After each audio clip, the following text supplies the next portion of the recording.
Marty, I gave you explicit instructions not to come here, but to go directly back to 1985. I know, Doc, but I had to come.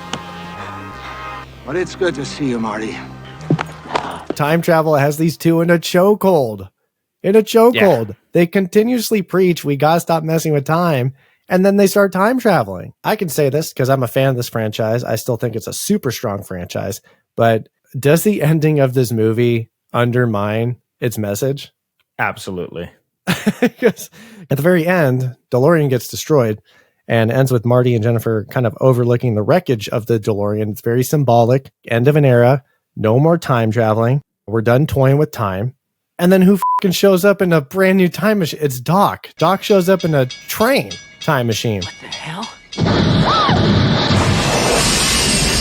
Marty! With a weird ass family. With his kids. The kids were pissing me off. Vern was an issue in the background. Very distracting. We'll get to Vern, but it undermines the whole thing. Because the final moments, they have a great message. It's, it's like your future's unwritten.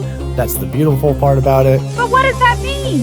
It means your future hasn't been written yet. Staring No one at the has. blank page Your before future is you whatever open you up make the it. dirty I'll make it a good window. one. Both of you. Made the words that you cannot find. Where are you going now? Back to the future? No. Ah, Marty!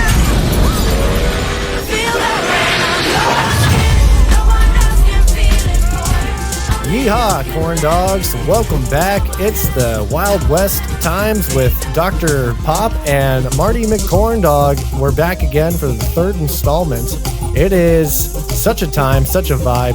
Spooky season is over, but did you know that Back to the Future is in its 40th anniversary and they just did a re-release in theaters on Halloween? Connectivity. I'm James. I am Captain Pop. I'm one of your hosts. I'm going to be walking you down memory lane. I'm sitting here with my best friend ever. He is the corn dog himself, a stick that is McFly. I'm Jimbo James. Have you seen my friend Marcus? I need help. Nick, welcome in. How you doing? Howdy, partner. You're right, James. We are back on our installment, our franchise of the year, final installment. End of the year is upon us. Where did the time go? It's crazy to me, but I'll tell you what. Every second is time well spent when we're doing this together. And I was super excited for this movie because I'll tell you what, Back to the Future Part 3, probably my least remembered one. So I have seen it a handful of times, plenty of times, but never really sat down and soaked it all in. So this is the time for us to do that. And I'm excited to talk with you about it. Least remembered, maybe least favored. It is the one that sticks out. And people have their gripes with this one. People have their gripes with the second one. Everyone universally loves the first one. But yeah, it is now time to round out the franchise of the year. And you know what time it is because I've had my Lego DeLorean behind me. And yes, I made the part 3 updates. I got this shit on the hood. I don't know what this is in the movie. I forgot what it was, but there's some stuff on the hood. And I, of course, got them sick white-walled tires. Utah National Park flexing. I absolutely love it. And this is your weekly reminder where if you're listening to us on Spotify or Apple Podcasts or wherever you get your podcasts, we are also on YouTube at Just Play It Podcast. And if you want to see these sweet visuals and James's Lego DeLorean, you better get on over there, watch the episodes, see all the visuals, and while you're there, make sure to like and subscribe. We appreciate it.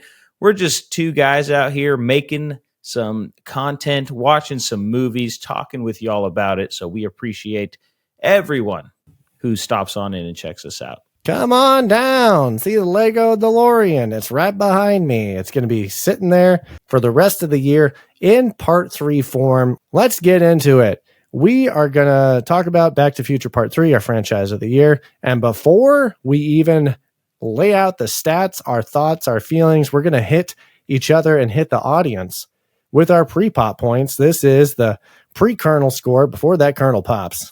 You need to just let the audience know what we're thinking. All right, James, on the count of 3. Back to the Future Part 1, Part 2, Part 3. James, I see you have given this a 7.4. All right. For reference, James, on Back to the Future's Part 1 and Part 2, I gave one a 9.1. You gave it an 8.9. And on Part 2, I gave it a 9.1. You gave it a 9. So 7.4, little lower. I want you to give me 3 words that come to mind just right off the top of your dome concerning this movie. Conflicting to me.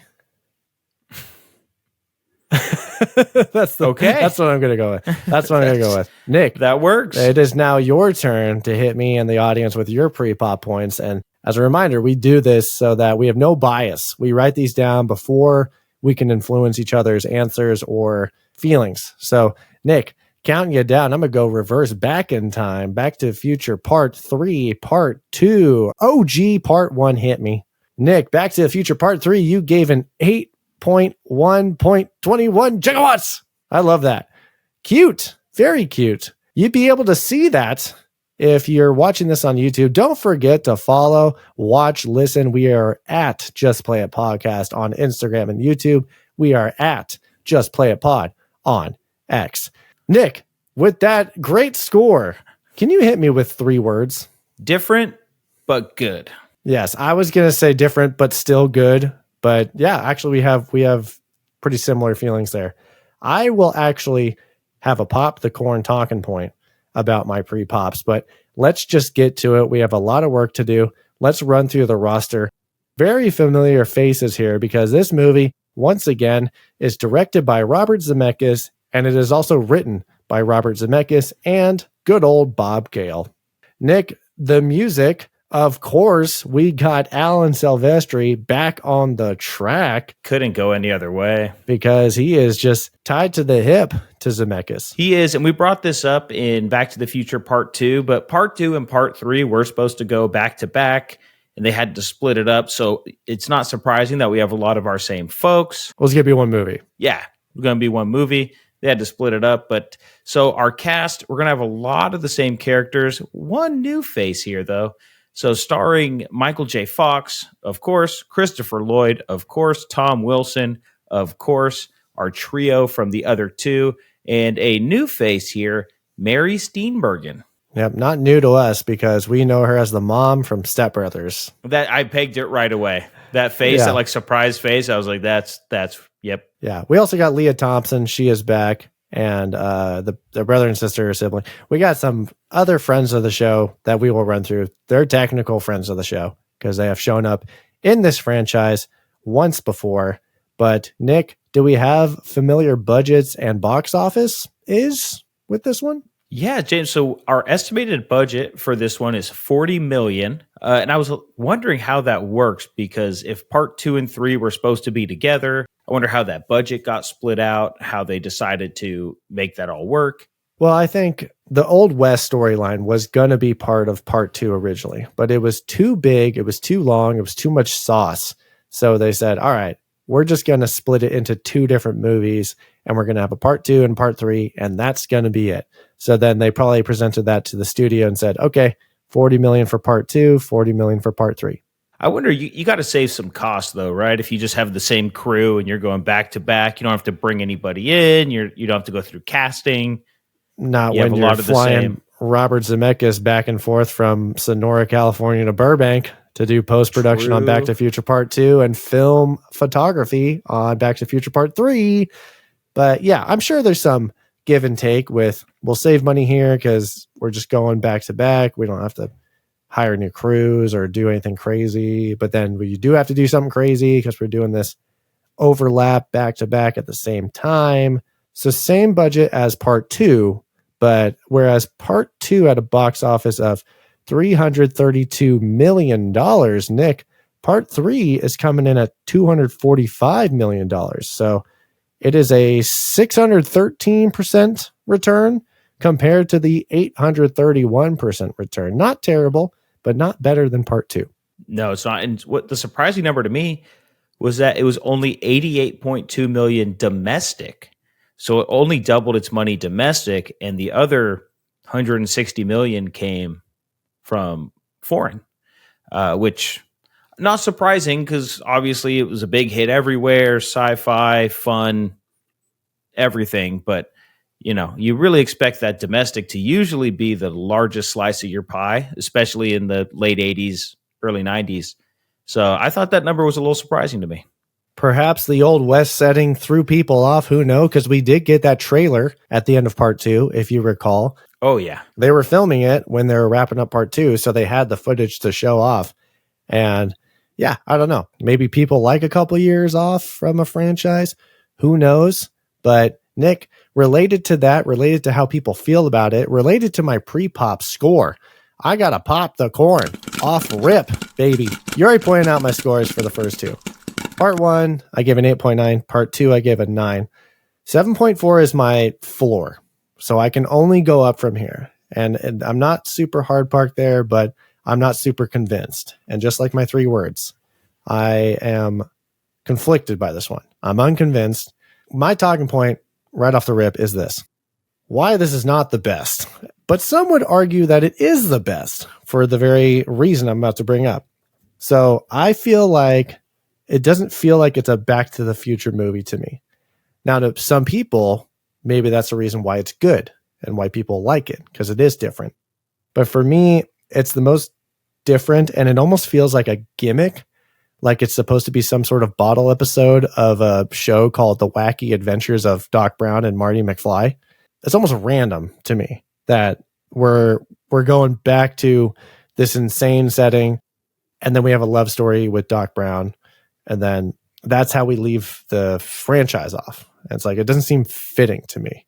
It almost seems like it'd be better if this was like a Temple of Doom situation where the Wild West was part 2, and then you just frickin' leave audiences with, we're going back to the OG on part 3, because we've already gone, because it feels slower.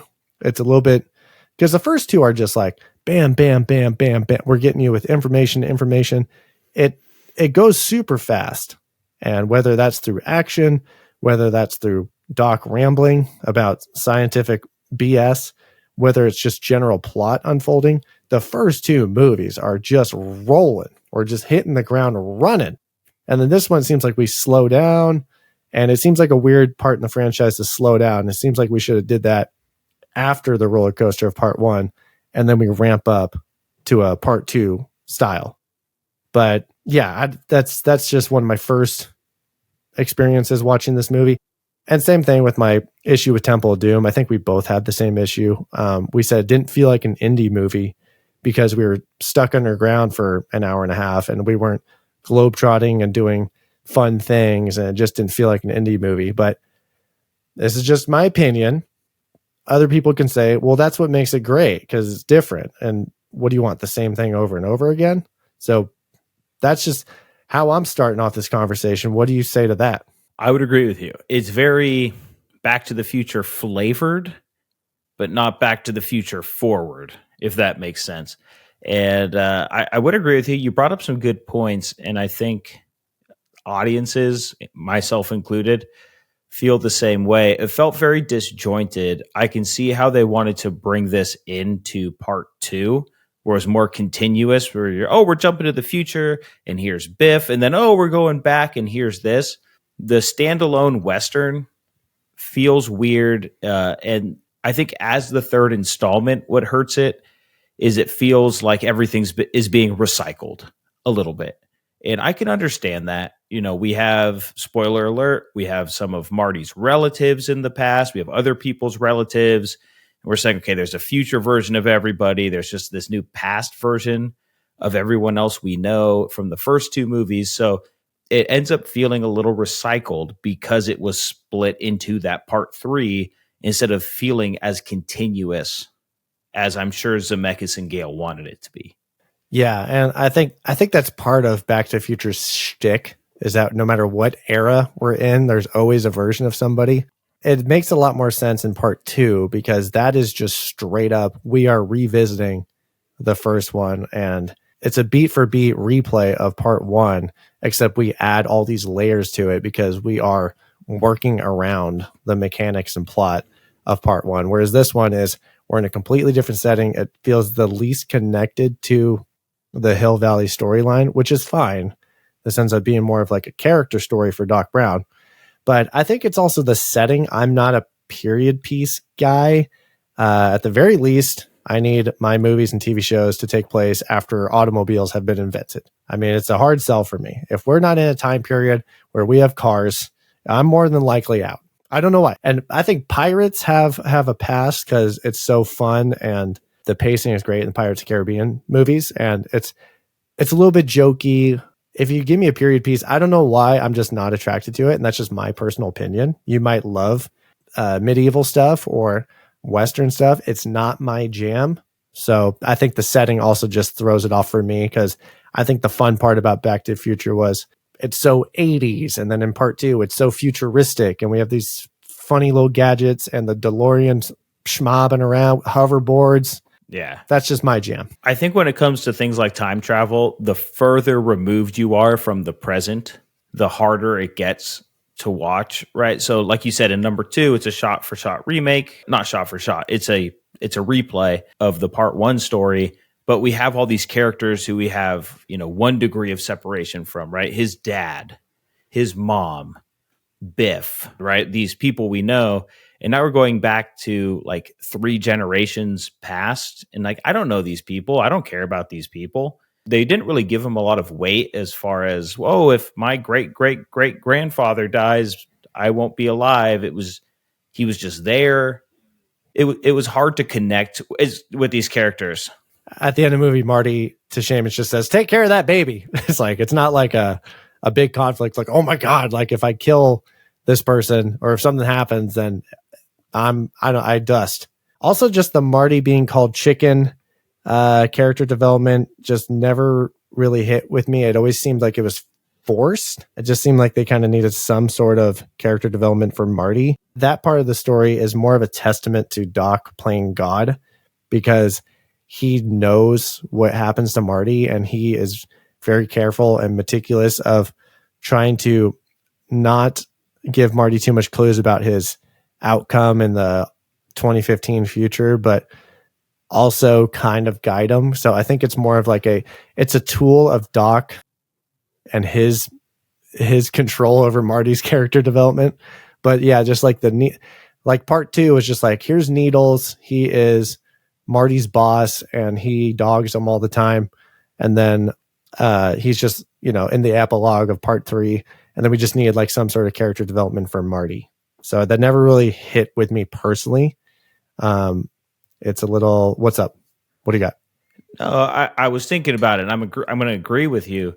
Okay. I thought that was a disagreeing face, but go for it. No, it was more of a pondering face of, that's a really good point. So this movie was very fun, but it also felt like they were trying to make a statement of some sort with our characters, right? So this is Marty's send-off. He's grown. Doc is thinking, oh, I'm playing God. It's not right. He has these moments where he's saying, I should have never invented this time machine. We're messing with things we don't understand. But I didn't feel that. I didn't feel any weight behind it. It just felt like filler lines along the way. You want to know why you didn't feel any weight behind it? Because time travel has these 2 in a chokehold. Yeah. They continuously preach, we got to stop messing with time. And then they start time traveling. That brings me to my next point of why it's not the best for me.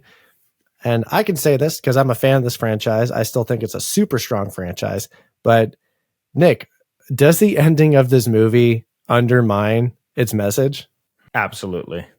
Because the final moments, they have a great message. It's, it's like your future's unwritten. That's the beautiful part about it. We don't know. Staring at the blank page before you open up the dirty window.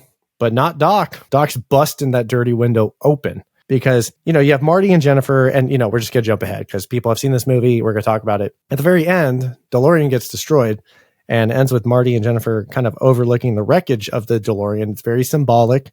It's like end of an era. No more time traveling. We're done toying with time.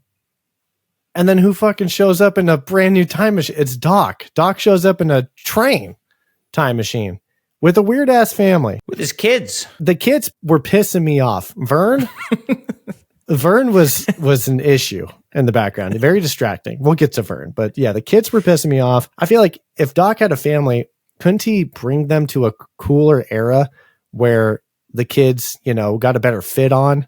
Because I was like, I don't care about these weird old pioneer kids. And why do we stay in the Old West?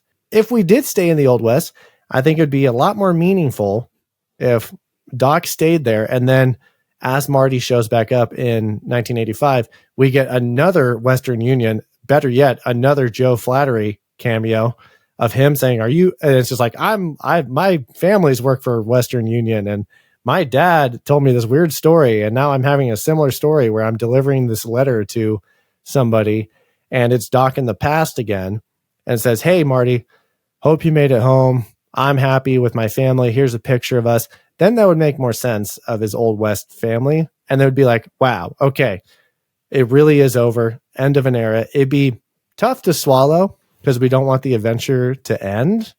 So when Doc rolls up, we're like, oh, like we're still going, baby. But it undermines the whole thing. IMO. The whole story, honestly, right? There's the whole, you're going to meet this woman named Clara, and he goes, I don't have time for love. I'm never going to meet her. And then it felt like the universe and fate was like, no, you're going to meet. You have no control over this. And then at the end, he's like, you control your own future. It's like, apparently not, Doc. Apparently you are a slave to the outcome that you've seen. We'll talk about when we talk about the plot, but they're continuously saying like, I need to do what the right idea is, the smart idea. I can't go with my heart, can't go with my feelings. And this is what we need to do. And then they double back on that. When Marty goes back to go save Doc, it is for a noble cause. Before he finds out Doc's going to die in the Old West 100 years ago, which is going to happen anyway, Doc says, hey, go home, like find my 1955 counterpart. He'll send you home. I'm good. And then they find the tombstone that Doc gets shot. And Marty's like, hell no, I'm going to go save my friend, which is admirable. And now we have a movie. So Marty breaks that rule. And then Doc breaks that rule because he's like, I'm sending you back. We're done with time travel. And he shows up. So I'm like, if we're keeping a time machine, why did we destroy the DeLorean? That's such a cool time machine. And then we're stuck with this stupid ass flying train. I hate the train. I hate the train time travel. I was okay with the train until it just it's not cool. sprouted wings. So it's like, okay, if we have that technology, can we get something cooler? Like, does it always have to be on a train track? Like, you're totally limiting It showed up yourself. on the train track, which was it showed the up on the train part. track, and then it flew away. And it took flight. So I personally hate the train. So I'm like, if we're keeping the time machine, keep it as the DeLorean. I don't care if it breaks down all the time. Just keep it. It's way cooler, way more practical. The more we talk about this, the more it's pissing me off. Just like that kid, Vern. So just the fact that he shows up, it suggests we're not done yet. And it's almost like they owe us a fourth movie. Because if you left it where it's like, hey, Marty, you're back. Here's my letter. I'm good. We're done. But no, he shows up. So it's like, okay. You can show up anytime, anywhere. I will say that it is very on character for Doc and Marty, because at the end of Back to the Future Part 1, when he's like, I can't know anything about the future. I'm not going to read your letter. And it's when Marty said, the Libyans are going to kill you. And then by the end of that movie, he wears a bulletproof vest. And then he just says, I just figured, what the hell? So it does match that fuck it energy of just like, I do what I want. I'm Doc Brown, baby. Can't keep me down. I'm Brown. It's almost like it works for the characters, but it still undermines the message of the movie. But to be fair, has there really ever been a message in these movies? It feels like it's always been like just a great display of action, adventure, fun. But maybe that's the problem. Maybe I felt like they were trying to give me a message in Part 3 that I wasn't really looking to have. Marty and Doc aren't the two guys I want giving me a message. They're the two guys I want getting into time shenanigans. Yeah, which I'd be fine with. Give me a message and stay true to your word, or don't, and just keep on time traveling. Learn your lesson. Nope, flying train. Ugh, I hate the train. I also would have liked to see the future tech be utilized a little bit more in the Old West. I don't mind that we're limited to the era's resources, and that's like a plot device of how to get the car up and running again. But it'd just be sick to bust out the hoverboard a little bit more. We got it at the end. I do like the detail. I like that it sticks around. I like stuff that evolves and carries over. Like the DeLorean has the trash upgrade still on it. And we still have the hoverboard in the car. And Marty uses it as a footrest in the beginning. I thought that was very cool. I like when we're throwing little nods to the previous movies. But, maybe the sleep inducer would come in handy. I think just having like a little bit of future tech in the Old West to give our boys the upper hand would be a lot of fun to watch. And I just felt like, why am I watching a Western movie when I thought I was getting a Back to the Future sci-fi movie? So for me, just doesn't feel like a Back to the Future movie. That doesn't mean it's bad. That's just my opinion and how I walked away from the movie. If you feel like I totally disagree with you, I can't say you're wrong. Maybe like some improvements could be made, but again, just my opinion. I feel like we get a very tropey version of the Old West. It's literally like we jumped into a Western movie because we just have all the tropes. It's not like the pirates movies. Like they're like, oh, yar. It's like, no, these guys were murderous rapists. These guys were bad. It's not fun. Bad hombres, man. A lot of scurvy, a lot of disease. Awful people. A lot of murder. So I felt like the same thing. It's like we're going back in time, but into a pretty like traditional Western movie. I know it's not the Back to the Future brand to go realistic, but imagine if Marty went back in time and he's anticipating a Western movie and it's completely different. I know that wouldn't really be a Back to the Future feeling vibe movie, but it would have been interesting. I also thought it would have been interesting if Buford Mad Dog Tannen ended up being an ally to Marty McFly. That would have subverted some expectations for audiences like, oh, like that's different. But no, the Tannen's always got to be an op. It's just part of the Back to the Future brand that the Tannens are just the villain. Can't get rid of them. The Tannens are like the quintessential villains in movie history. I didn't mind the tropey Western. I actually sort of enjoyed it. That's part of the brand. That's part of it's it supposed felt to be very fun. on brand to me. It was the filmmakers saying, we've always wanted to do a Western. So if the stuntmen have an excuse to hop on horses and Dean Cundy has an excuse to shoot an Old West town, then we're going to do it. So it's supposed to be fun. That's part of the Back to the Future brand. Yeah, a lot of callbacks to old spaghetti westerns, obviously things Zemeckis grew up on. A lot of homages paid, even Clint Eastwood, right? The name that Marty uses, Clint Eastwood okayed it. He's like, this is fun. I'm a fan of these movies. This is all good. So it felt like it was very intentional how tropey and spaghetti western it was. So I honestly didn't have too much of an issue with that. It just didn't feel very fleshed out to me. It felt very surface level, I think is probably what you're saying. Like it was all tropes. It wasn't tropes sprinkled into this world building, right? You and I are big on world building. Like in part 2, the future world was built out a lot better. But this didn't feel as built out. It felt like all tropes, right? It was just all strictly spaghetti western. So yeah, I see where you're coming from with that. If you sprinkle it in, I'm into it. If that's all I'm getting is surface level, it's harder to swallow. So that's just my gripes I want to bring up right up front and in front of this podcast. Now for the rest of the time, we can talk about how this movie is great, because I just want to put that out there because it does stick out to me as like not the best, and it is different. So I just want to voice my opinion and why my final score is in question. My pre-pop, like I said, starting at a 7.4. Let's see if we can go up. So let's talk about why this movie is great and why we think it's a fitting end to a franchise. So like we said, part 2, part 3, they were originally supposed to be one movie, and then it got split into 2. They shot it over the course of 11 months, a lot of the same crew. Robert Zemeckis, a madman, because he is shooting up in Northern California, in Sonora, California.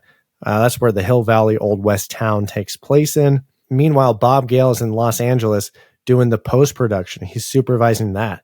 So while part 2 is in post, Zemeckis is up in NorCal filming part 3.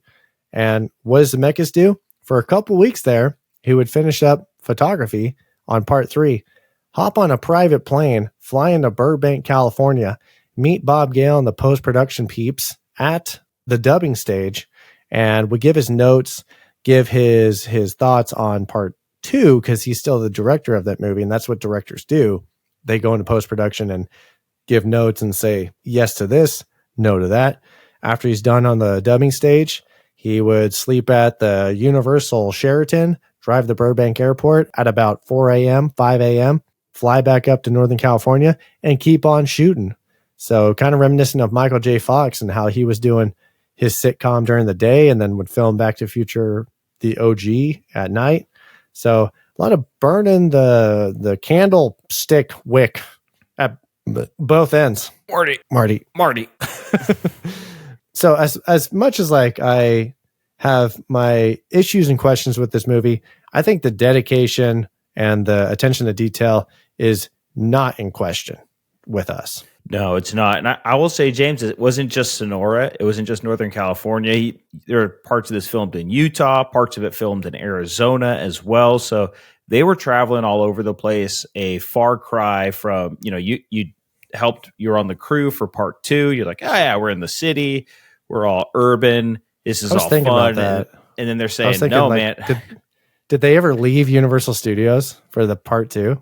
I feel like it was mostly the back lot and sound stages. Yeah. I don't know if they ever did. Lot, yeah. Yeah. So one thing is to say, even though I'm not a fan of the Western setting, I think it's still cool that we go out on location. I'm always a fan of on location shoots. Yeah. And to know that Zemeckis, like you said, was juggling all of this and still had creative say. Honestly, it makes part 2 more impressive to me to know that post-production wise, he wasn't even 100% into it. He was just at a fraction of his capacity.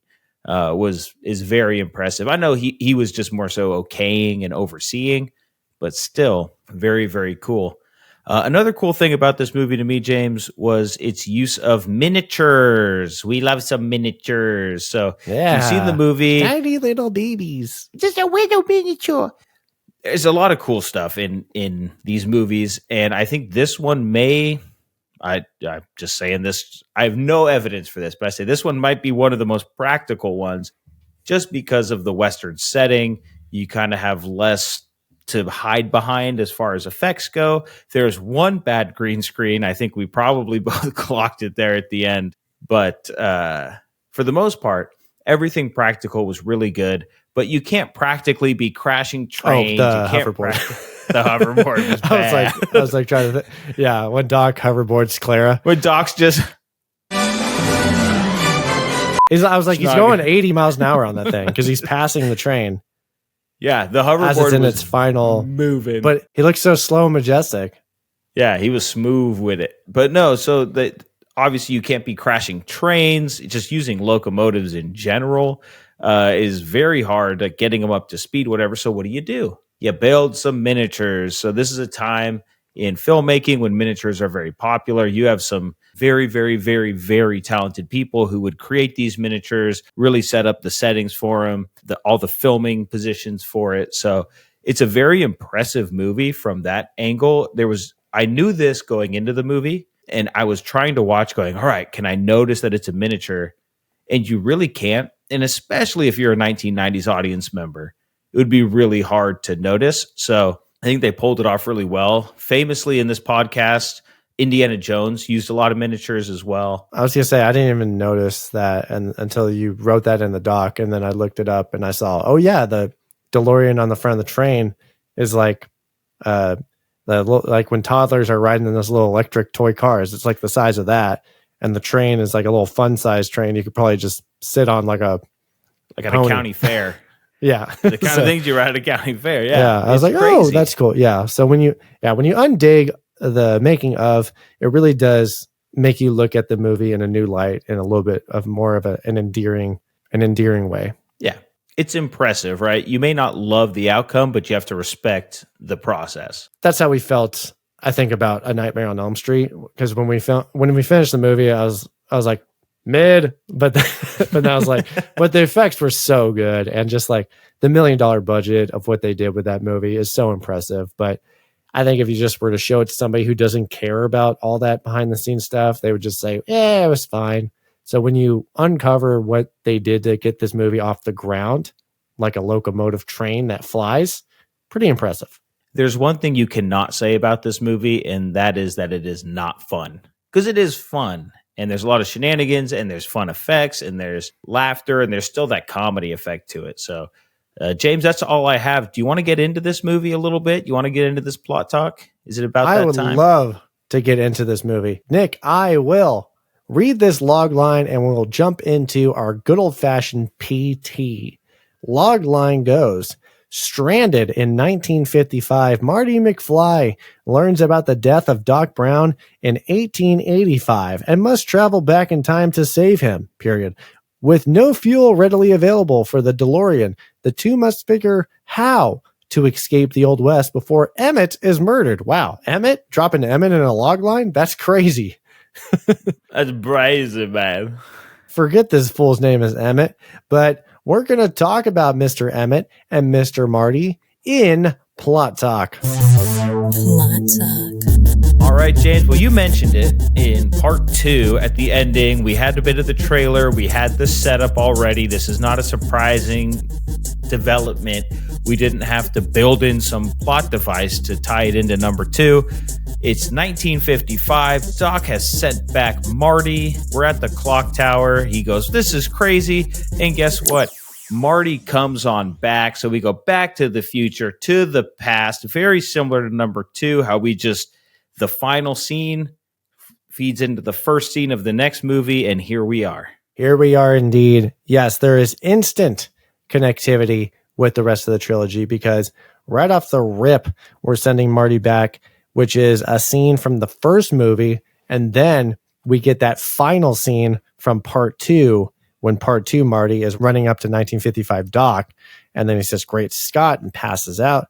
Then we get the title card. Now, Nick, I did say that this movie was the most different from the rest of the franchise, but that doesn't mean that they still have connections with the other 2 movies. And there's a lot of similarities besides the tone and the setting. Like the clock tower is going to be a constant in this franchise. We're going to see that later. Doc's part 2 shirt. Remember when he was wearing, I think after he picked up Einstein, he was wearing kind of like a Hawaiian style shirt that had a train on it and horses and horse riders on it. So it was foreshadowing the Wild West motif. And then that ends up being his bandana that he uses in the stick up of robbing the train, quote unquote. Insane detail. The Easter eggs in this movie, Nick, they go insane. And I'll unpack those as we go along, but just, I got to admire just the way it's still making, like you said, there's a lot of callbacks in this movie. We get similar, I don't want to call them beats, but I'll call them sequences. Like every Back to the Future movie, we get a wide shot of Hill Valley and Marty is walking through it like a fish out of water. So we get that classic, he's walking into 1955 Town Square. He's walking into the future Town Square, big wide shot. He's looking around in wonder. He's walking into alternate 1985 Hill Valley. And then he's walking down this 1885 Hill Valley version. So we always have to hit those same shots and familiarities. We recreate the diner scene with the Biff, with the Tannen antagonist, kind of, except this time it's the saloon. And instead of a skateboard chase, it's a little bit more of a down and back because that's more in the style of a Western, you know, a high noon shoot off. So the only difference I recognized was that Marty doesn't have the upper hand because I think he needs some sort of skateboard. He's always beaten the Tannens because he had a skateboard or a hoverboard. So now this one, we'll get to it, but he ends up being the loser in this altercation with the Tannens. So confirmed, Marty needs a board of some kind. Marty and Doc talking about love at first sight later in the movie. Doc says, there's no such thing. And Marty says, well, it's not science, Doc. It's something that just hits you like a lightning bolt. So we're calling back to the clock tower, lightning bolt. Related to that, fun fact, this is actually Christopher Lloyd's first on-screen kiss ever in a movie or TV show. So way to go, Christopher Lloyd. Way to go, Chris Lloyd. And his love interest, Clara, she says that it was destiny that they met.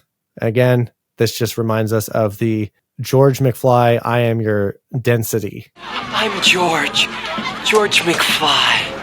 I'm your density. I mean,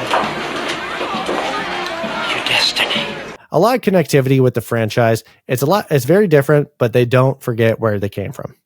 And I like you could tell it was written at the same time, right? Because they had all the threads being woven through part 3 the same way they had them throughout the other two installments. So, Big well, threads. James, after the lightning strike from part 2, our 1955 versions, they receive a letter from 1885 Doc saying, "I'm alive. I'm in the Old West. Do not come get me. But here is where the DeLorean's parked. I parked it in this old place. Here's the coordinates to it. It should still be there in 1955. Just FYI." Right? That's the Western Union letter that we got at the end of part 2. Marty and Doc, they go, well, we got to go find the DeLorean. And it ends up being in a graveyard. I just need to point out that Marty is hella strong, because after Doc passes out in part 2, and then we catch up and we're finally seeing some new footage, we get a wide shot of Doc Brown's house. Marty drives his car up to his house, gets out of the driver's seat, pulls Doc from the passenger seat through the driver's seat, doesn't go around, and picks up Doc. He drags him through across the driver's seat, across the center console, and then throws him over his shoulder. No issues. And just marches on in. Marty is crazy with that. He's going on that time travel adrenaline right now. This is where we get inside. We do the debrief. Actually, one of our first Easter eggs is in the scene in part 1 when Doc Brown says, "Oh, I came up with the idea of the flux capacitor when I was trying to hang a clock on the wall." The clock that he was trying to hang in his bathroom, he slips and falls his head. You can see that clock in the background in the bathroom. There's going to be a lot of Easter eggs that are in the background, and I will just do my best to call them out when we show up. But this is a high IQ movie. So our letter from Doc from 1885 is dated September 1st. Well, in this graveyard, we are going to find the gravestone of Emmett Brown, the Doc, on September 7th, 1885. So we're only talking 5-6 days after this letter is given, and he says, "Hey, I'm doing fine," and they're going to go ahead and be okay with that. But now they go, "Wait, he's going to die in 5 days, and we now have the knowledge to stop it." His gravestone says that he is killed by Buford Mad Dog Tannen. We know Tannen. This Tannen. is Biff's. This is a Biff. We got a Western Biff going. And I thought to myself, what a very specific gravestone. It says, killed by Buford Mad Dog Tannen, over $80. Yep. That is what the gravestone Let them know. said. Let them know why it happened. They should put that on every gravestone. It'd be like choked on a chicken wing. Yeah. You know?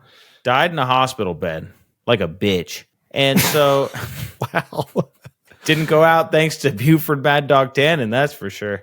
Yeah, Mad Dog is crazy. He's got quite the body count here, Nick. He does. We have looked him up. Our 1955 heroes look him up and they say, wow, he is confirmed to have killed 12 men. But Marty does state this does not include Indians or Chinamen. So this is the second time Chinaman has come up in a movie So we they're watched not people. this year. Yeah, no, they don't count, apparently. Yeah, Crash used it sincerely. This one was using it as a historically accurate way of a journalist, how they would address certain people back in the day. Yeah, and my initial thought to all of this was I would have really loved to see a shootout between Buford Mad Dog Tannen and Yancey. Oh, And I thought Yeah. they would have had a duel. It would have been a duel. yeehaw! I wonder who would have walked away from that one. My money's on Yancey. I was gonna say, even if like it was a neutral world, but if they were in a Yancey movie, they were in Yancey's world, it'd be Yancey's way. Dude, we're all in Yancey's world. Just gonna say that. I did think about Cimarron a couple times, actually. Well, we find the DeLorean. It is in that mine shaft. We blow the door to hell. And you're thinking, after you watch this movie, you're like, wait, when we go further into the movie, a gas line's going to break. We're going to run out of gas. And then everyone's thinking, why don't you go to the DeLorean that they stashed and go siphon the gas out of it? Well, that gas would be, well, no, that would have been 70 years old. Well, no, because the question is like when Marty goes back into 1885 and basically he runs out of gas, you're thinking, why wouldn't you just go back to where Doc stashed the other DeLorean and siphon the gas out of it? Because it would only be at worst 8 months old. You're thinking that, but then you can kind of double back on these and say, well, Doc was imagining that he was going to stash this for 70 years. So of course you would drain all the fluids so that they don't go bad. They don't mess up the internal hoses. So there's going to be plot holes galore with time travel movies. We're not going to dwell on that too much. We're not going to dwell on it. Also, but isn't the one they took back to the past the one that gets? I don't know. I'm not doing time travel paradoxes here. But we have counted out DeLoreans and said, like, okay, like there's 3 DeLoreans in Hill Valley in 1955 at one point, maybe 4 if we're counting the mine shaft one. But we think the one that got struck instantaneously teleported to the mine shaft. Don't want to get bogged down in it too much, but I think the other argument was if you messed with the mine shaft stashed DeLorean, then that would create a paradox and Marty would never be able to go back to 1885. Paradox. In the words of Scott Lang, you mean to tell me that Back to the Future is just a bunch of bullshit? Kind of is. But Nick, we find that DeLorean and this is where we find that gravestone at the mine shaft, by the way. And we're like, hold on. Convenient. I can't go back to 1985. I need to go back to 1885. Go rescue my buddy. And that's what I love about Marty. He's like, fuck this. I am going back to the past to save my friend. I don't care what he says. And 1955 Doc is totally on board with this as well.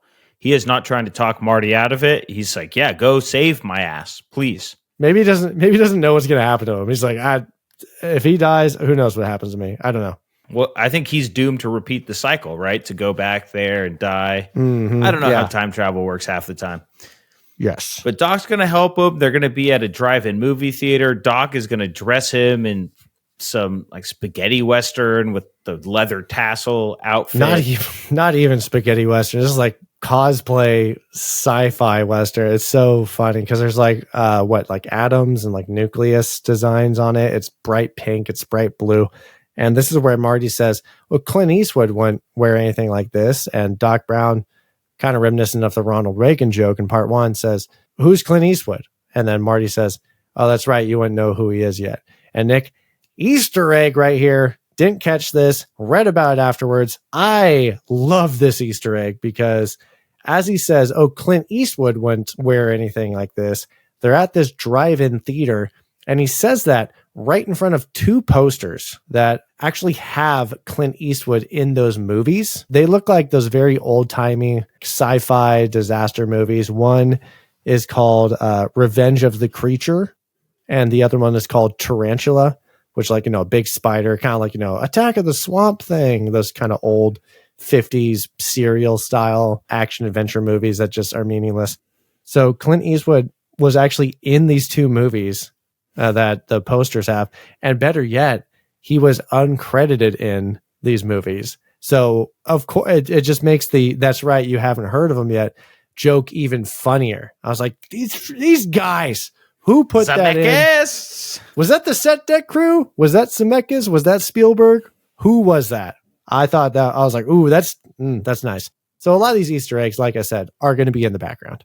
They are. It's funny. I'll bring it up now for you. It's funny you brought up Ronald Reagan because they did offer him the role of the town sheriff in the old Western, and it would have been his first appearance on the silver screen in 30 years. This would have been post-presidency for him, but he did decline even though he was a massive fan of the movie, the movies. And but I thought that was really funny. I'm like, wow.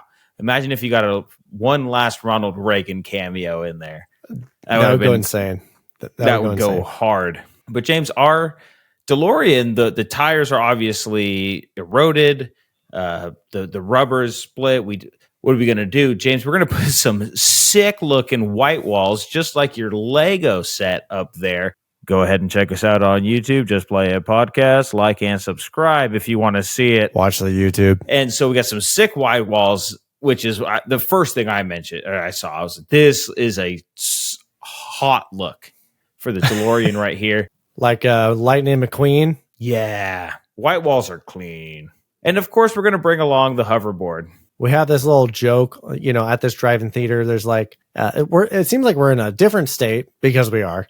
We're in Utah. This is the scenes that take place in Utah. It's undeniably Utah, but apparently we're in Hill Valley somewhere. The buttes in the background. It's like that. Yeah. That is Utah.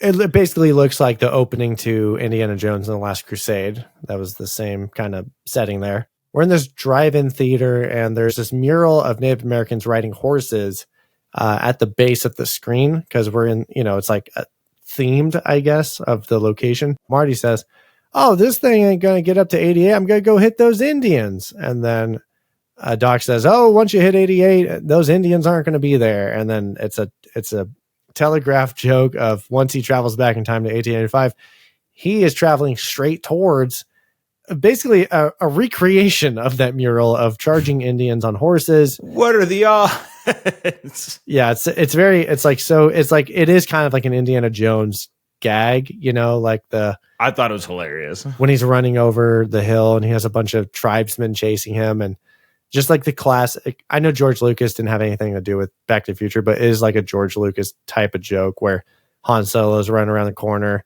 and then turns back, runs back away because there's 50 stormtroopers. I gotta say, the Native Americans are unfazed about this car driving straight at them, and they're just charging towards them, doing war cries and all that. But it was a little confusing because they were getting chased by the cavalry, is what Marty says. So it looked like they were kind of like going to war, but apparently they were running from the cavalry. So it kind of just seemed like a silly gag and a dumb joke. It didn't stop them from shooting arrows into the DeLorean. That's for sure. They hated it. Yeah. They're like, "I don't know what this is, but let's shoot it." Then he goes over a hill, backs into a cave, and they're like, "Yep, that's fine." It makes sense that they didn't investigate because, they're running from those cavalry folk. Crazy. It's like, 40 horses. There's a lot of horses and stuntmen in that scene. So production value is nice on this one. But yes, we do back into that cave. We do have an arrow in the car, and we do see that fuel is leaking out of the fuel line. Also, there's a bear in there. Part of it is maybe a real bear, and the other part of it is a guy in a suit. But that chases Marty off away from the DeLorean. It does. It eats his cowboy boots, so now he's stuck in his Nikes. His Nee-Kays. And he's going to fall down a cliff because he's just Hot a rod clumsy style. guy like that. Tumble down, pass out. And he's going to be picked up by a very nice man, Seamus. And what is his last name? I can't remember. McFly. Yes, the McFlys have been in Hill Valley this long. So we get Seamus McFly. Who is Michael J. Fox as well. It is Michael J. Fox in like very scraggly, glued on beard. Very obvious. He's very Irish. Leah Thompson is his wife. So you're thinking, why does his wife look like his mom, who is from a completely different family? Who cares? Don't worry about it. But there is a thread here. Every single movie has had Leah Thompson over Marty as he's passed out, trying to wake him up, where he thinks it's a dream and she assures him, "No, it's not, but you're okay." And so this has happened in every movie. And Leah Thompson's not a huge part of this movie at all, but she does still provide that same character here in a small role. So she doesn't want to bang him as bad in this one. No. There's a funny detail that in this one, Marty checks to make sure his pants are still on because his pants were taken off in the first one. But this McFly, this Irish McFly is very dedicated to her husband. She's like, "Don't you be looking at me like that." Yeah, she doesn't. They have a baby that's Marty's great grandpa. Yeah. And this is too many degrees of separation for me to really care about these Western folk. We're going to get it anyway. Now, the part of Seamus that is played by Michael J. Fox was originally meant for our boy Crispin Glover. Now, in Back to the Future Part 2, make amends? you may remember. Well, no, because they were going to do Part 2 and Part 3 together. Oh, so this is still when it's Bad Blood. Okay, got it. Yeah, they wrote it for Crispin Glover, right, who was supposed to be our dad number 2 as well. He came in thinking he had some sort of creative control over this damn project. Like, who are you, my guy? And so they had to pivot, and then they ended up going with Michael J. Fox being his own great-great-great-grandfather instead of Crispin Glover. So it was supposed to be Crispin Glover and Leah Thompson. Still weird because they're not supposed to be from the same family still, like you said. Like I said, yeah. Why does the mom look like Leah Thompson? Crispin really worked himself out of a job on this one. Tough. But, the McFlys are going to spruce up Marty. They're going to give him a little bowler-looking hat and send him into town. Stupid hat. This is where we get the wide shot of him wandering into the 1885 Hill Valley. The courthouse clock tower building is being constructed in the background. In this setting, we're going to meet some townsfolk who, Nick, I'm just going to shout out how our friends of the show. First one we're going to run into, one of our first characters is going to be the bartender in the saloon. This is Matt Clark, who plays bartender. This one.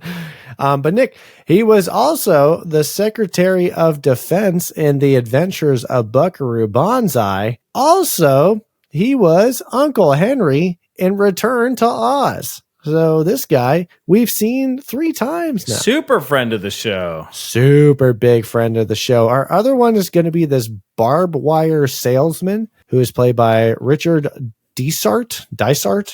Nick, this is Dr. Copper from The Thing. I think he's the one who was working on that guy on the table, and then his stomach opened up and then bit off his arms. Yeah. That's the barbed wire salesman. Oh, Dr. Copper. Friends of the show. I thought, a movie like this, Spielberg movie, Back to the Future, there's got to be a little deep cut roster here of people we've seen before. There probably is some more, but those were the ones that stuck out to me when I did my initial IMDb deep dive.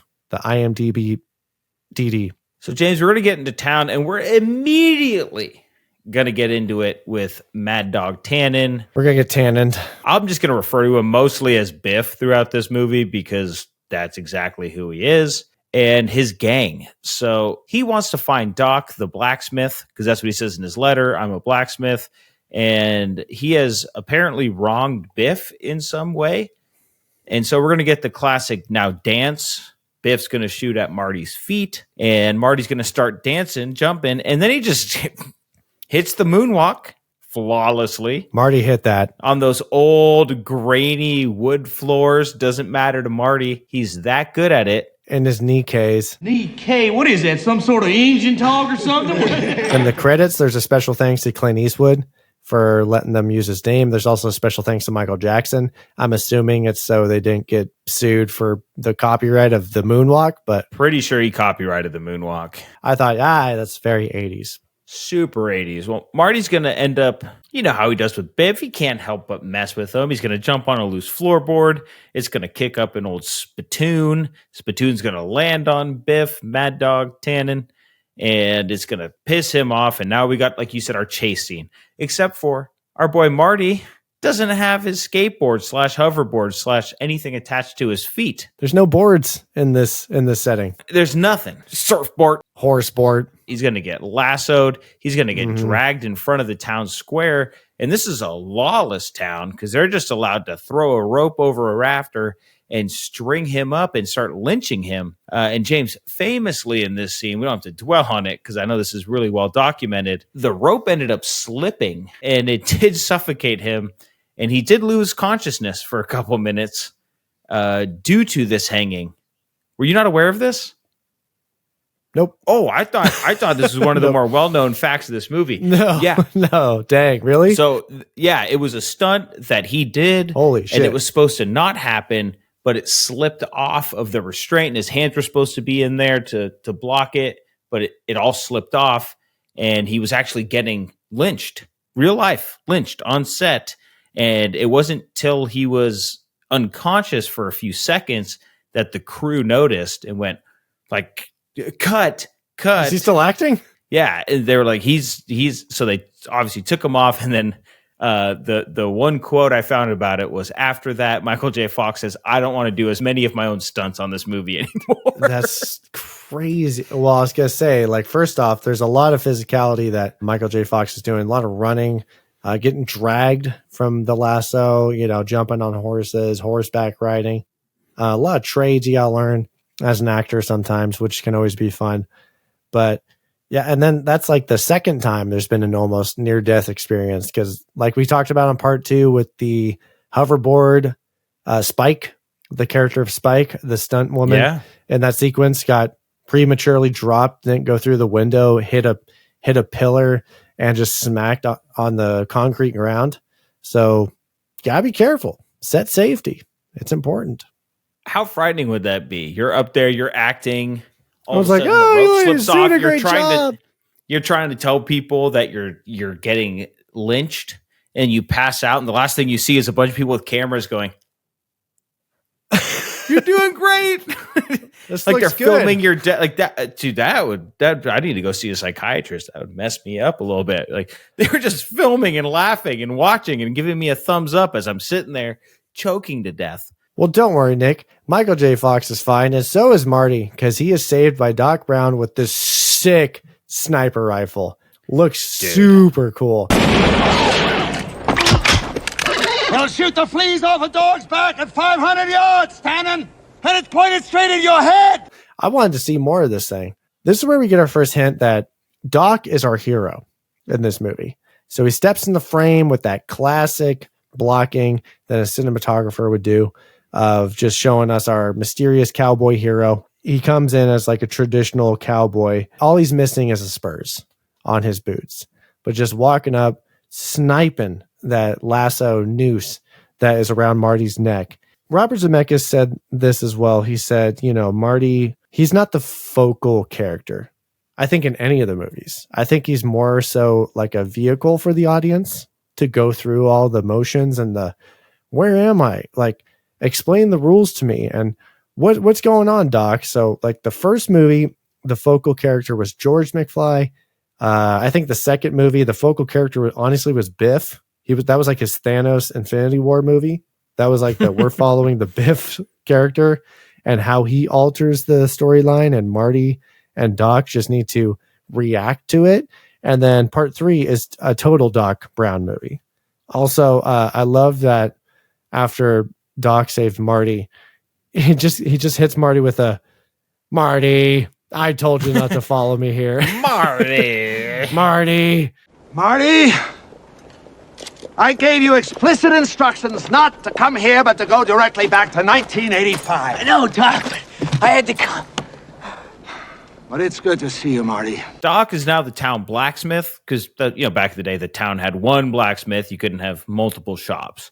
And he's running some insane Western blacksmith shop. He has this big machine that runs on steam and levers that to create one ice cube. And Marty's like, it's a refrigerator. So we're seeing Doc as even an ingenious inventor. Even back in 1885, he's the Doc. He can do just about anything.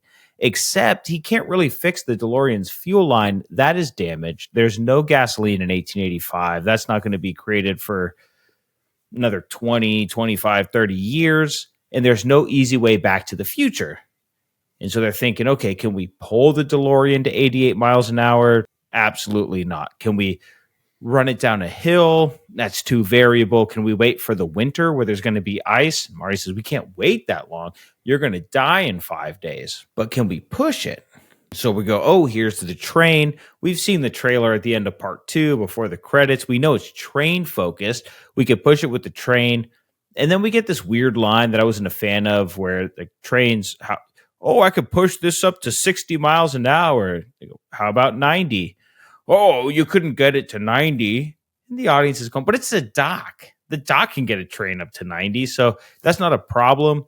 That's the weird part about Back to the Future is there's really no obstacle that is an issue because the Doc is the Doc who can do anything. So it never feels like any physical restraints are ever a problem in this movie. Unless they need to be in the movie because, it's like Doc can't refine gasoline. Even though I'm pretty sure the additives needed for a 1985 car could be found in the country. Maybe it's not close to California. Maybe it's in Texas where all the oil rigs are. But yeah, there's never a problem until it needs to be a problem for the movie, which is just has always been part of the Back to the Future style. Totally it's always fine been with like it doesn't bother me. Conveniently inconvenienced. That's always been part of the Back to the Future franchise, which is not an issue for me. We've said that in the first 2 movies. We said we don't care too much about plot holes or inconvenience as long as you're keeping me entertained and you're somewhat convincing me that yeah, you're right, Doc. We can't do this. You're right, Doc. We do need to have this go our way. The good thing for this movie is that the Doc is such a trustworthy character at this point in the game, and he's so smart that if he says it can't be done, then I'll believe that it can't be done. Or I'm not going to sit here and say, oh, that's outside of the Doc's abilities. Not going to challenge the Doc at all, ever in my life. Never. You never challenge the doc. So when they're trying to figure out how to get the car up to 88 miles an hour and they come up with the train idea, that conductor that you were talking about, the line that pissed you off, he's like, I don't think I can get up to 90. So this is another little Easter egg right here. So when they're talking to the conductor, you can see the clock being unloaded from the back of the train as they're in the foreground talking. That clock is going to be taken to the town square. Doc Brown already took a photo in front of it, and now he's going to take a photo in front of it with Marty. Also, when Doc and Marty are looking at where they can do this train experiment, they say, oh, we can do it over the Shonash Ravine. Oh, that's weird. It's not called the Clayton Ravine. And that's going to be a thing about Clara Clayton is the love interest, the stepbrother's mom. There's going to be a story about how she fell into that ravine and died, I guess. But as they're talking about that scene, Clara Clayton is in the background, I think, getting off a train because Emmett Brown was supposed to meet up with her. And it was like the mayor or something. The mayor is like, I want you to meet the new school teacher. She's from the East Coast.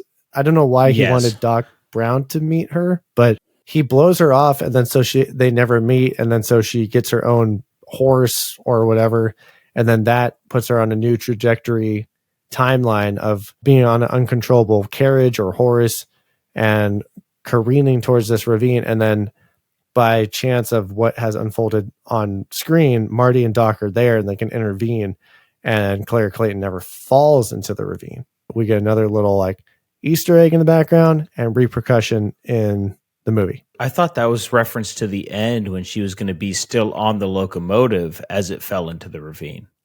Well, you'll notice at the end, I'm sure you've had to have noticed this, when Marty is on it's the Eastwood Ravine. Yes. Yeah. It's the Eastwood Ravine. So they think Marty died. So I think it was like, because at the end of the movie, Marty as Clint Eastwood is supposed to have this big shootout with Buford Mad Dog Tannen. The whole town's making a big deal out of it. They're like, here's a gun. Everyone's putting their bets on it. Here's the thing, Eastwood. I got money on you, Eastwood. I got money on Mad Dog. So everybody knows Clint Eastwood, a.k.a. Marty McFly. So he's a very famous guy. And I think what it's insinuating is that, the legend goes, since Clara Clayton never fell off into the ravine, Clint Eastwood did on that train he was heisting. So I think that was the little joke there. Also, how tough would it be to be the real Clint Eastwood if there was a famous Clint Eastwood already?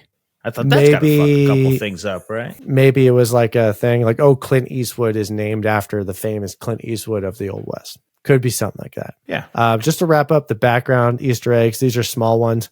The manure company, the Jones family, got that shit on lock. Also, Statler has the horse dealership and car dealership on lock. These families for generations keep their same jobs because the manure company, I think it was like A. Jones in 1885. And then I think in 1955, it was D. Jones. The Statler horse seller is in 1885. And then the 1985, the car dealership that's selling the Toyota 4x4 that Marty wants, it's Statler auto dealership. And that, I think that is part of the issue with the movie, where it's almost too Hill Valley 1955, 1985, where we're saying, okay, we get it. Everyone from Hill Valley has been in Hill Valley for 80 years. Okay, we get it. We understand. I still like it. Thank you. I still like it as a movie watcher. Because they don't put it in your face, though. You still have to pay attention and know. It's not a repercussion of the story. It's really just like, this is a meta Easter egg for those eagle-eyed viewers. And whether that's Zemeckis or Spielberg, or it's the art department having fun, because that happens all the time. The art department says, I'm going to put this little Easter egg in here, or it's not like mind-boggling. Just refer to the first movie of what, because when you make signs and stuff, you can't just make any old signs. You have to make sure it's not trademarked or copyrighted. There's not already an A. Jones manure company. So a lot of times the art department will use names of the crew. Like my name has been on a fake poster for a fake movie in the show. They said, hey, we're going to use your name for this. Is this okay? And I say, yes. Nice. Well, James, like you said, with Clara Clayton, she's around. She has her trajectory changed. Also, her name was on the tombstone we saw back in 1955, that she was the one remembered by Clara Clayton and they're trying to know who she is. When Marty gets back into 1885, he's asking Doc, who is Clara? And he goes, I don't know a Clara.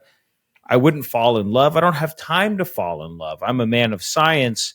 And of course, we have this inevitable Clara Clayton meeting. Like you said, her horse is running away. I think it got spooked by snakes, she said.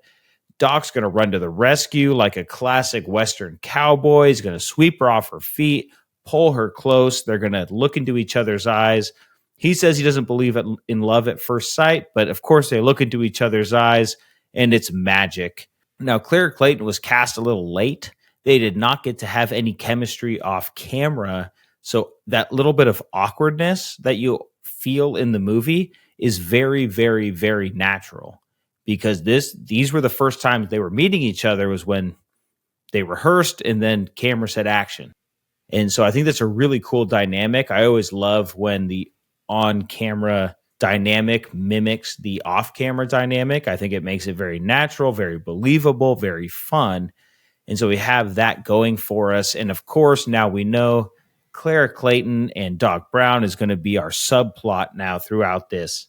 We have getting home as the most important story, dealing with Biff, probably saving Doc, plot B, and then Clara Clayton and Doc Brown romance.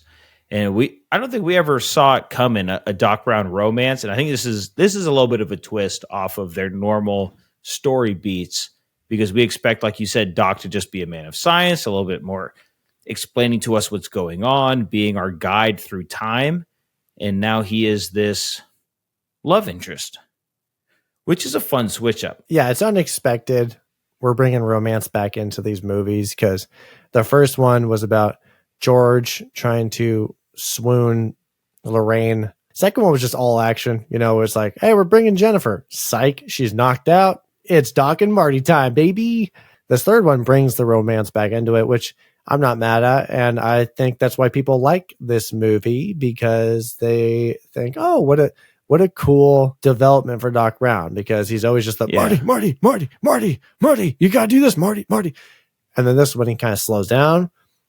He's out of his comfort zone. He's going through this different experience, which I think people like in this movie. I agree with you. I would say there is a love interest in part 2, and that is Marty and his mom. And it's a very uncomfortable love interest. Well, that's part 1. Oh, that is part 1. Sorry. I guess if you call Biff kidnapping Lorraine and forcing her to marry him and forcing her to get a boob job as a romantic story, then sure. Romance ain't dead, James. So Doc and Marty are going to devise a plan. They're going to use this steam engine to push the DeLorean to 88 miles an hour on a rail track. They're going to have to retrofit the DeLorean, but at least we have our plot point, right? This is what we're going to do to get ourselves back home.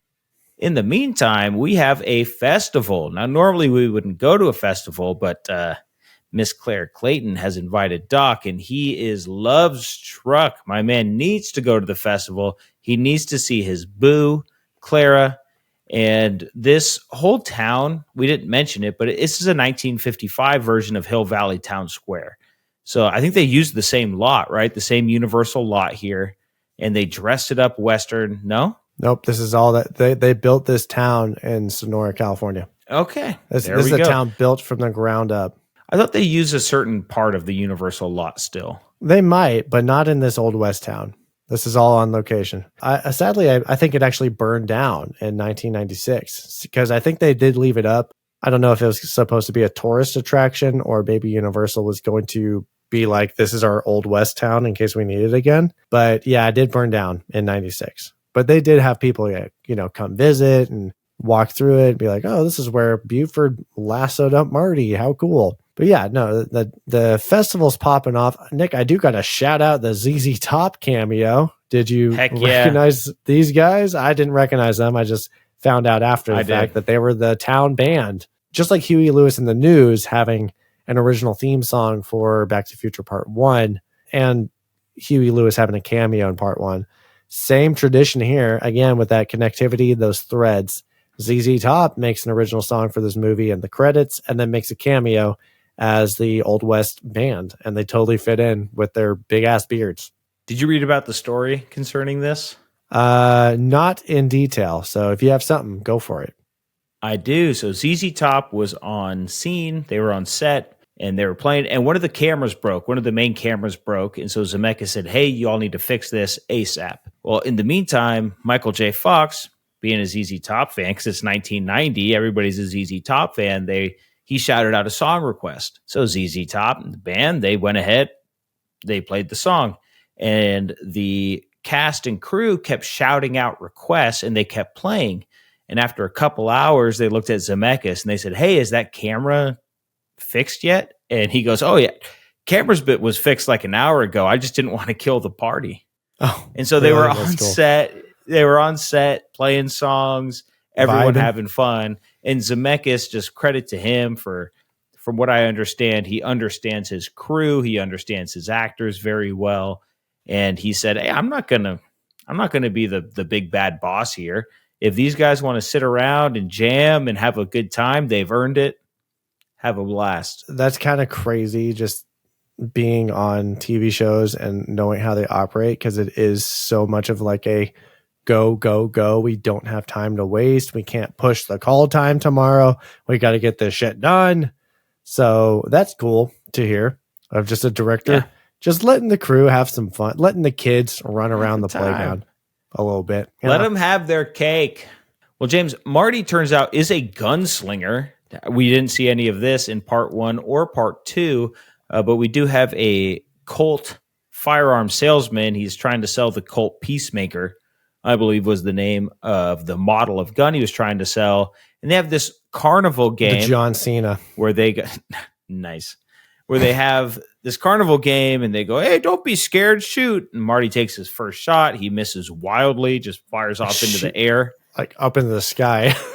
Yeah. Doesn't even hit the display. No, do this. And then all of a sudden he rips out the gun and just bop, bop, Bam, bop. 6 bam, shots bam, bam. in a row, hits his target. I thought this came out of nowhere. Marty's a gunslinger.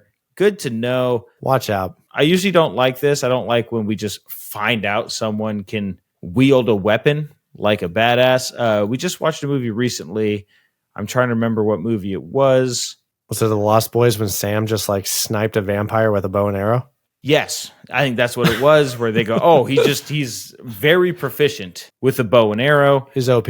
Don't worry about it. This is just who he is. On topic of that, because, you know, we say we don't like when people have unexplained skills. They do have this little funny joke when he says, oh, where did you learn that? And he says 7-Eleven. And it reminds us of part 2 when there's that arcade game in the 80s diner and he's showing little Elijah Wood how to shoot the gun. And then they say, you have to use your hands? That's like a baby's toy. Funny little callback joke. Gives a little bit of reasoning of why Marty can shoot a gun. But this festival is a good time. Clara and Doc are dancing away to the ZZ Top Band, making their cameo. Also, I want to point out that Dean Cundy, our director of photography, makes a cameo. He's the guy who takes a photo of Doc and Marty in front of the clock. So it's kind of like one of those, this is our last hurrah, last one of the trilogy. Let's throw in our crew. Like you said, ZZ Top, let's let them put on a show for the crew. This is our grand finale. Let's have a good time. So I love when crew members who are accomplished get a little time to shine. And he also blended in perfectly with this setting. I love that. Nick, you know who's going to ruin this good time? Buford Mad Dog, basically Biff Tannen. Basically Biff Tannen. He's going to roll up. I did have an issue because to enter the festival, which I think the festival is like the whole town. So to enter the town, you have to put your firearms away, put them in this box, this bucket. The sheriff's going to enforce this. Apparently he hasn't been around for a while. He goes, well, you're back in town? It's like, okay, I'm the sheriff. Where'd you go, sheriff? Are you talking about James Tolkien, aka the Strickland of the 1885 era? Absolutely. This is our principal of the high school in the 1985 timeline. And again, he's back with a shotty. He had the shotty on his front porch. Remember, he was defending his home. Yep. In the alternate 1985. So yeah, Marshall Strick. So again, this is just like, if you're going to do this thing where like every single character has some sort of 1885 counterpart, 2015 counterpart, I guess at least commit to it.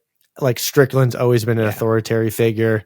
Tannens have always been the op, and the McFlys have always been our main character. I'm a fan of it. So apparently there's no guns at this festival, except for the gun salesman who's just handing out guns to people willy-nilly, who says, hey, try this gun out. Thought, what the hell? He was just handing out to people. After Marty stood up to Buford, he goes, here, have this gun. It's yours. So apparently there are just firearms allowed here. Also, James, I wrote down, this is the most unhinged version of Biff. He is ready to, first off, we know he's murdered 12 people, not including Indians or Chinamen. Facts. And we also know that he is ready to shoot anyone on sight. He is even rapier towards Clara. Uh-oh. Yeah, it's not good. He's dancing with her. He's like, maybe I'll make her pay up your $80. And you're like, whoa. Hey, yo. Whoa. Biff. I want to give you a quote from Tom Wilson, who plays Biff, who plays Buford, who plays Griff, who plays all the versions of the Tannens we know and love and hate. A quote he said is about Buford Tannen. He's the evil incarnate of Hill Valley, California. Just imagine Biff with guns. It's not a pretty picture. So there it is. Yeah, this is Biff's world. This is the best that Biff can operate because he can murder somebody if he wants to. 1955 Biff, Griff from 2015. They can cause trouble, but they couldn't just like an outlaw shoot people. But yeah, he's a problem. He was ready to just shoot somebody, and that was Doc right in the back. Clara stands up for him. There's a whole scene on the dance floor. They're standing up to each other. Doc has no fear. He's in love. He doesn't know what fear is. He's going to shoot Doc. Marty stops him, throws a pie tin. A Frisbee. And then Buford's going to say, all right, I'm going to challenge you to a duel. Buford calls, just like Griff and Biff, throwing out the word chicken. Buford calls him yella. It's like, what's wrong? You yella? Like you yellow belly? City slicker? What I thought was funny was that he calls Marty dude in the movies. I didn't catch that. Oh, yeah. So like in the final shootout, when Marty says like, I figured we can settle this like men. And Buford says, well, you figured wrong, dude. I thought we could settle this like men. You thought wrong, dude. And I thought, was that like did Marty say dude earlier and then Buford was mocking him?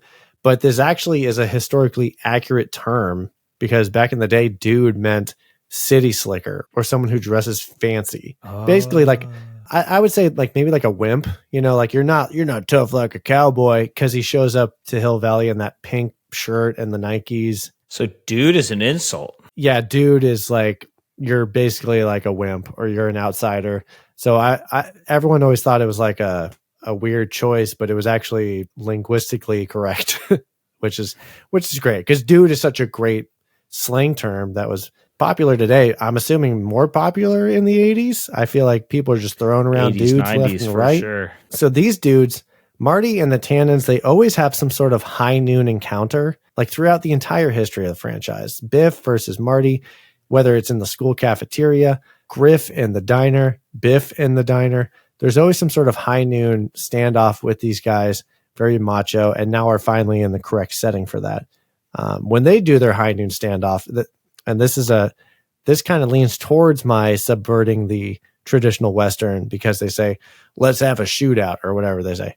And Marty says, let me guess, high noon. And then Buford says, I'll do my killing before breakfast. And then Marty knows he has a quote unquote train to catch and says, let's make it 8:00.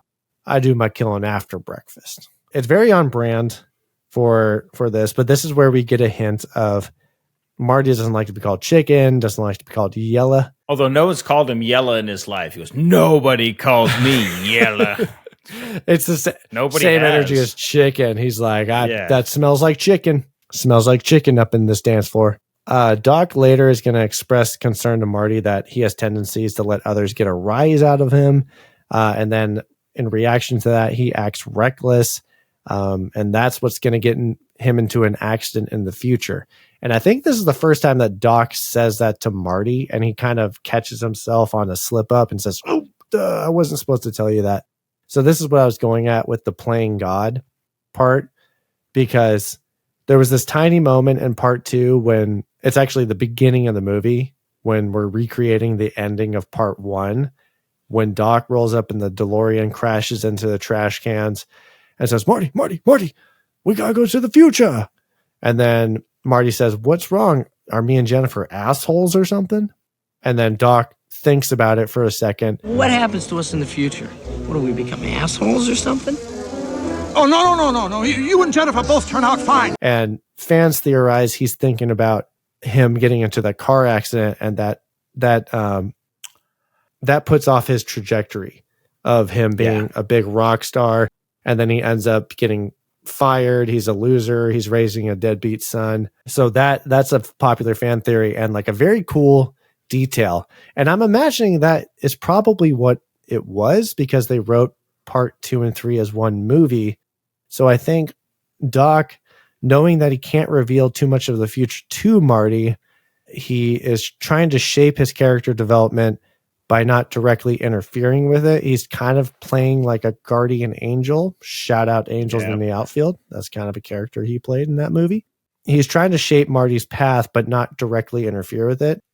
But then this slips out and he doesn't go into any detail any further. He doesn't say, when we go back to 1985, you're going to try and race needles and you're going to crash into a Rolls Royce. They called that out in part 2 as well. Yeah. So Doc has been kind of walking on eggshells this whole time because he had this information. And going back to part 2, when you think of why did he instantaneously go back to 1985, that October Saturday, when they just got done with the first movie, and now he's pulling them into the future off rip.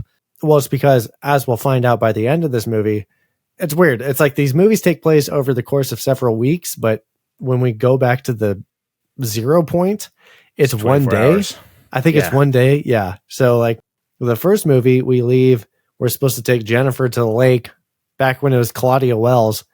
And we come back and we're like, oh, cool. Changed present. I have this Toyota 4x4. We have this materialistic success, which was like admirable in the 80s. That was like a happy ending in the 80s. Nowadays, where we kind of question like, that doesn't really matter. Part 2 starts off with Doc instantaneously grabbing Marty back into another wacky adventure. And you're like, why he couldn't give him a week? He couldn't let him go on that date. Well, by the end of the third movie, we'll find out that's when he has that random encounter with Needles at Flea from the Red Hot Chili Peppers, and is going to drag race and then crash his car and then alter the course of his life. So then, Doc has been kind of carefully not trying to give away the game, but then he slips up and then Marty says, hey, what are you talking about, Doc? And then Doc kind of steps back and says, I'm not going to tell you what happens, but basically he says, we need to make these decisions that affect the course of our lives. And we all got to do what we're all going to do. So again, going back to destiny, going back to, we can't mess with information, but then at the end of the day, what the hell? Fuck it. Right, because that's basically how this whole movie started. We knew Doc was going to die in 5 days, so we had to go back and save him. But Doc, at this point in the game, he's having a huge change of heart because he is so in love with Clara Clayton. He has a talk with Marty, the same talk. He says, the heart wants what the heart wants. And Marty says, you're a scientist. What does your head say? And Doc says, you're right. It kind of mirrors Marty's lesson at the end, which is like, don't react on emotions. Don't let people get a rise out of you. Do the smart play and you'll be good. Again, back to that conflicting thing. It's like, oh, there's like parallels and similarities to these two characters' journeys and the messages. But then in a very Back to Future style, at the end of the day, we're just like, fuck it. Whatever. Throw him out the window. Because Marty says the thing that I thought, which was just take Clara back to 1955 with you, or 1985. She's a woman of science. She's proven to be very open to things. And he goes, take her to the 1985. It's like, well, that's not the craziest idea in the world, Doc. And then at this moment, that's when Doc says, like, I can't do that. I told you not to use the time machine for personal benefit, which means I can't do that either. Psych! making a train at the end of this. We're traveling the space-time continuum, baby. Who Who cares? I'm Doc Brown. I'm a wild card. So Doc Brown is going to tell Clara the truth. She's going to react how any sane person would react. Basically, just tell me you don't love me. Don't come up with these crazy stories. Slaps him in the face. This turns Doc into a dark spiral. He's going to go get drunk at the bar. Marty's in the middle of questioning his own identity. Who am I? He's kind of liking being Mr. Clint Eastwood in the town. He's a town celebrity. Everyone's talking to him. He's a somebody. This is sort of the first time this version of Marty's been a somebody. And so I think he's sort of soaking it up. I kind of have to stand up to Biff at this point. Everyone's counting on me.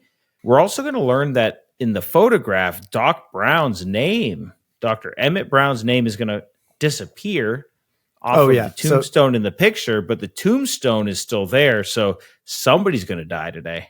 And sorry, we didn't mention it, but the photo, the version of the newspaper or the photo of the family that changes based on our actions throughout the movie.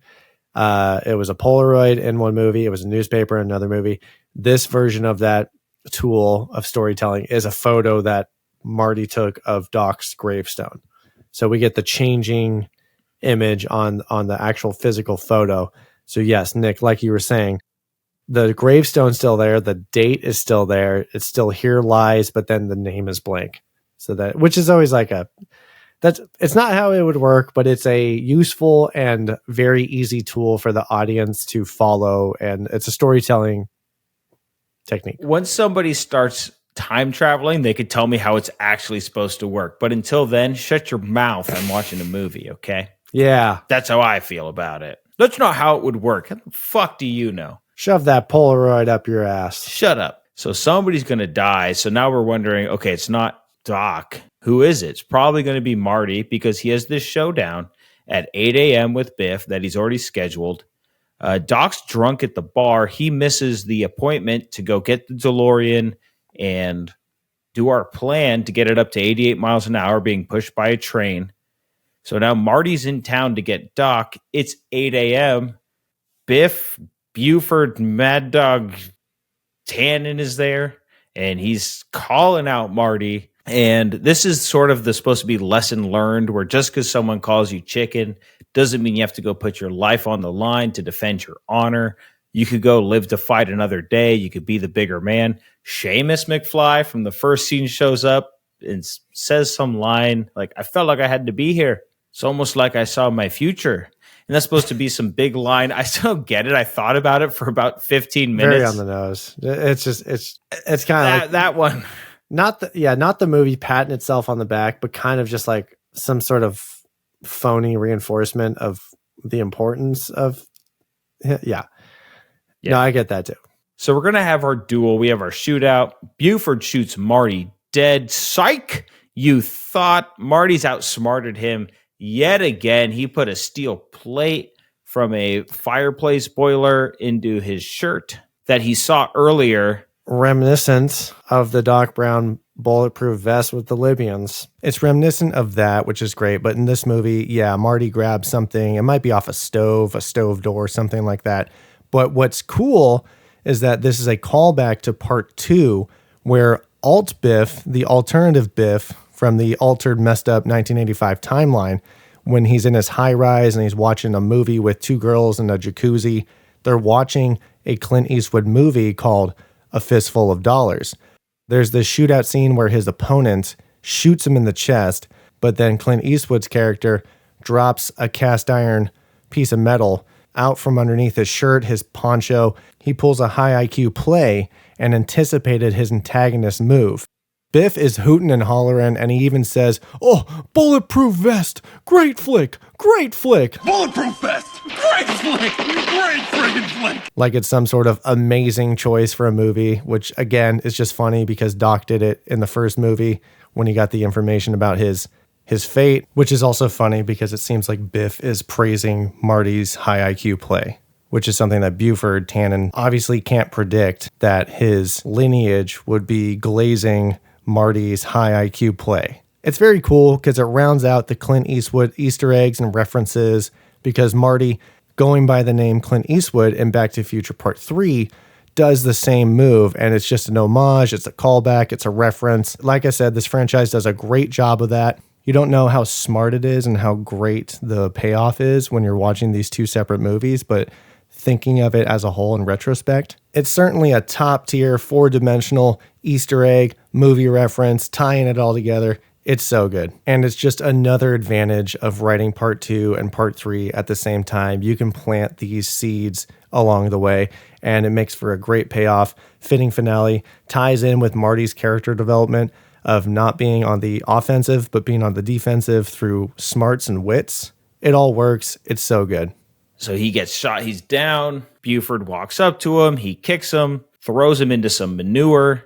So just he outwits him, right? You're not going to out-brawn him. Always got to end up in manure. Buford even says, I hate manure. This manure looked fresh. It was very green. It's green. You know? Very green. The other manures have been brown. Was this new manure? Manure? Manure? And the other ones were manure disposal companies. Who knows? But we still got to chase down that train. So we get on our horses with Doc. We chase down the train. We stop the train. Plan is back in action. Marty's going to get in the DeLorean. Doc's on the train. He has these super burning logs that burn hotter than normal wood. That's what's going to get our train up to over 88 miles an hour. They're color coordinated, which is like kind of goofy, but that's another one of those movie tools of just, here's a visual cue to the audience. The green one is step 1, the yellow one's step 2, the red one's the final step. We passed a water tower, and that is the point of no return. So there's a lot of just visual clues and I think that's something that this movie does. This whole franchise does a great job at, is making sure amongst the chaos and the Doc rambling, you're never really lost in what's going on because you have a lot of dumbed down visual clues of what's happening, which I think is what a movie is supposed to do. Totally agree. So yeah, like you said, it's all been referenced to an hour ago, how this is all going to go. And now we're actually seeing it play out. And it may not be according to plan, but we know Doc even gives us all the plan contingencies. So we know what's going on. Something we didn't see coming was Clara, after getting told off by Doc, not told off, but she thought he was lying. She's coming back because she loves Doc. So she's on her horse. She catches up to the train. We can thank Dr. Copper for that, Mr. Barbed Wire salesman, because he's sitting behind Clara on a train saying, oh, that's the drunkest I've ever seen a guy. That look on his face, it looked like he lost the love of his life. Clara was her name. And then so Dr. Copper prompts Clara to hop on her own horse and have her own Indiana Jones moment and chase down that train. And I said Clara's a psycho because she's ready to jump off of her horse onto a train when these man-made logs that Doc has get up to temperature in the boiler room of the train, they explode. And so they explode, Clara gets thrown back, and she just keeps going. She just keeps going. She is in the most amount of danger a human being can be in. She is a school teacher.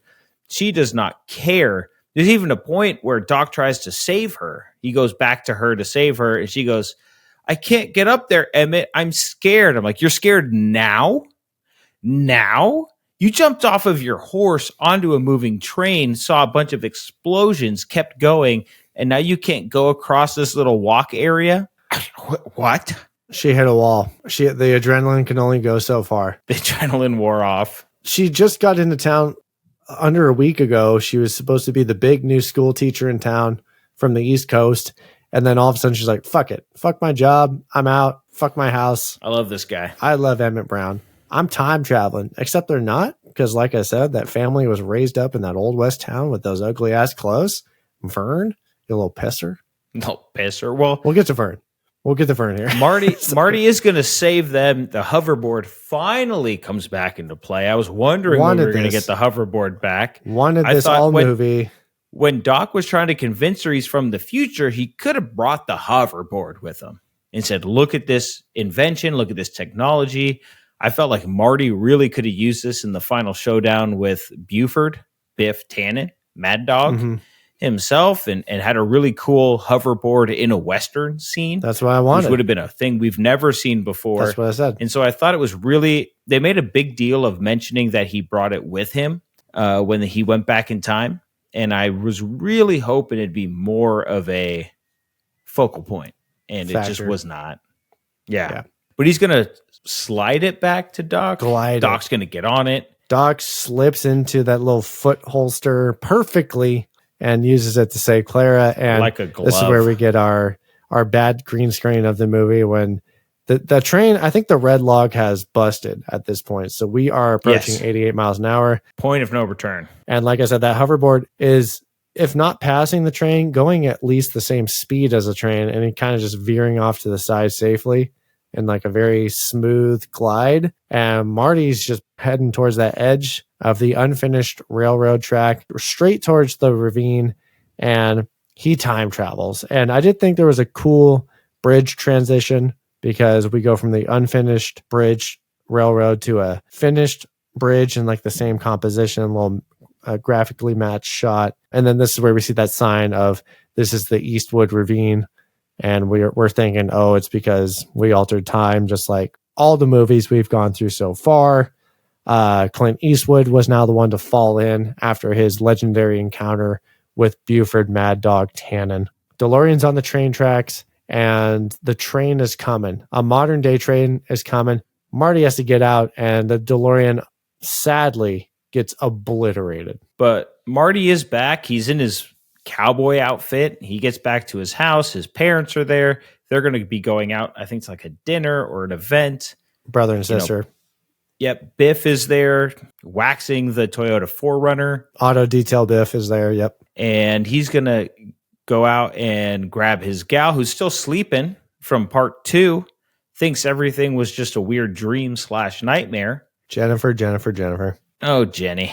What a shelved character. I know. I overheard a conversation at work today and someone was like talking about, oh, I was telling my wife, like, I'm going to be Marty McFly and our kid's going to be Doc Brown. And my wife was like, who am I going to be?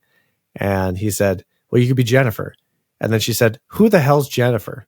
And that just sums up how that character got treated. She's sleeping most of the... Clara is a way bigger deal in the entire franchise, and she's been in one movie. Jennifer's been in all 3, and she has just been shelved. Done so dirty. It's a tough look. Well, they get in the truck, they pull up to a red light, and we're going to pull up next to Needles, and he's going to give him a, hey, Johnny, why don't you race? Hey, Johnny, why don't you race? And he looks him in the eye. He's like, Johnny, next green light, Johnny, we're racing. And if you don't, Marty goes, if you don't understand the reference at this point, then you're not a true fan. So I don't care. I'll throw the clip in. Johnny! Go back and watch Street Racer. Johnny. Yeah, Needles, played by Flea from the Red Hot Chili Peppers, technically a friend of the show because he showed up in part 2 as Marty's boss in the 2015 sequence. Nick, we have some cool cameos here. Other friends of the show on a technicality because these are other Back to the Future folks. A hidden detail in this movie, Needles' gang includes one member of each of the Tannen iteration gangs. So super friend of the show at this point, or maybe on his way to that status, Ricky Dean Logan, who is in the back right of the truck. So he played Data in Griff's 2015 game. He also played, again, that busboy in the unreleased 1994 Fantastic Four that I have no recollection of. J.J. Cohen, who is in the back left of the truck, he played Skinhead, who was part of Biff's OG 1955 gang. And then Christopher Wine, who's riding shotgun, he was an unnamed member of Buford Tannen's gang. So I thought, oh, that's funny, because in the part 2 podcast, I was talking about where is the 1985 Biff era representation. Like there's no Biff for Marty. It's just Biff for George. It's Griff for Marty Jr. It's Buford for the town, I guess. And there's no Tannen in Marty's era. So Needles takes that place. So each one of his goons is a representative of all the iterations, which I thought was a cool detail. I like that. Yeah, right? Again, the Easter eggs, they go deep. Needles, Flea, he's going to ask him to race. And at the green light, when it hits green, Needles/Flea takes off.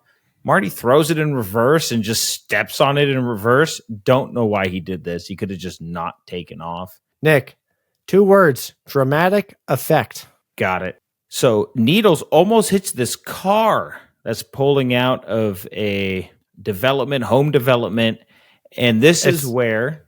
It's actually, I think it's the Hillsdale residential house where Jennifer and Marty's future home is. So another connection thread. And Marty tells her, hey, we're going to live here one day. And then Marty's not going to crash in. He's not going to T-bone that car. She's going to look at the letter that says, you're fired. It disappears. She goes, the fax. It wasn't a dream. The fax that she got. It wasn't a dream. The 2015 fax. And we go, Marty's learned his lesson. People can call him chicken. They could question his ego, and he's not going to respond to it. He's learned his lesson. Doc's not going to F with the future or time travel anymore. Everyone's learned a lesson, ending. Never. But James, what happens next? Your favorite scene. Hit me. Doc rolls up in a steam locomotive time travel machine with Clara, Clayton, and their 2 fucking children I can't stand, Jules and Vern. Jules Verne is an author that Clara and Doc Brown bonded over. This is reminiscent of that. I just figured, what the hell? Philosophy. Vern, the little kid, literally needs to piss himself. So they use this take in the movie of this kid, very distracting.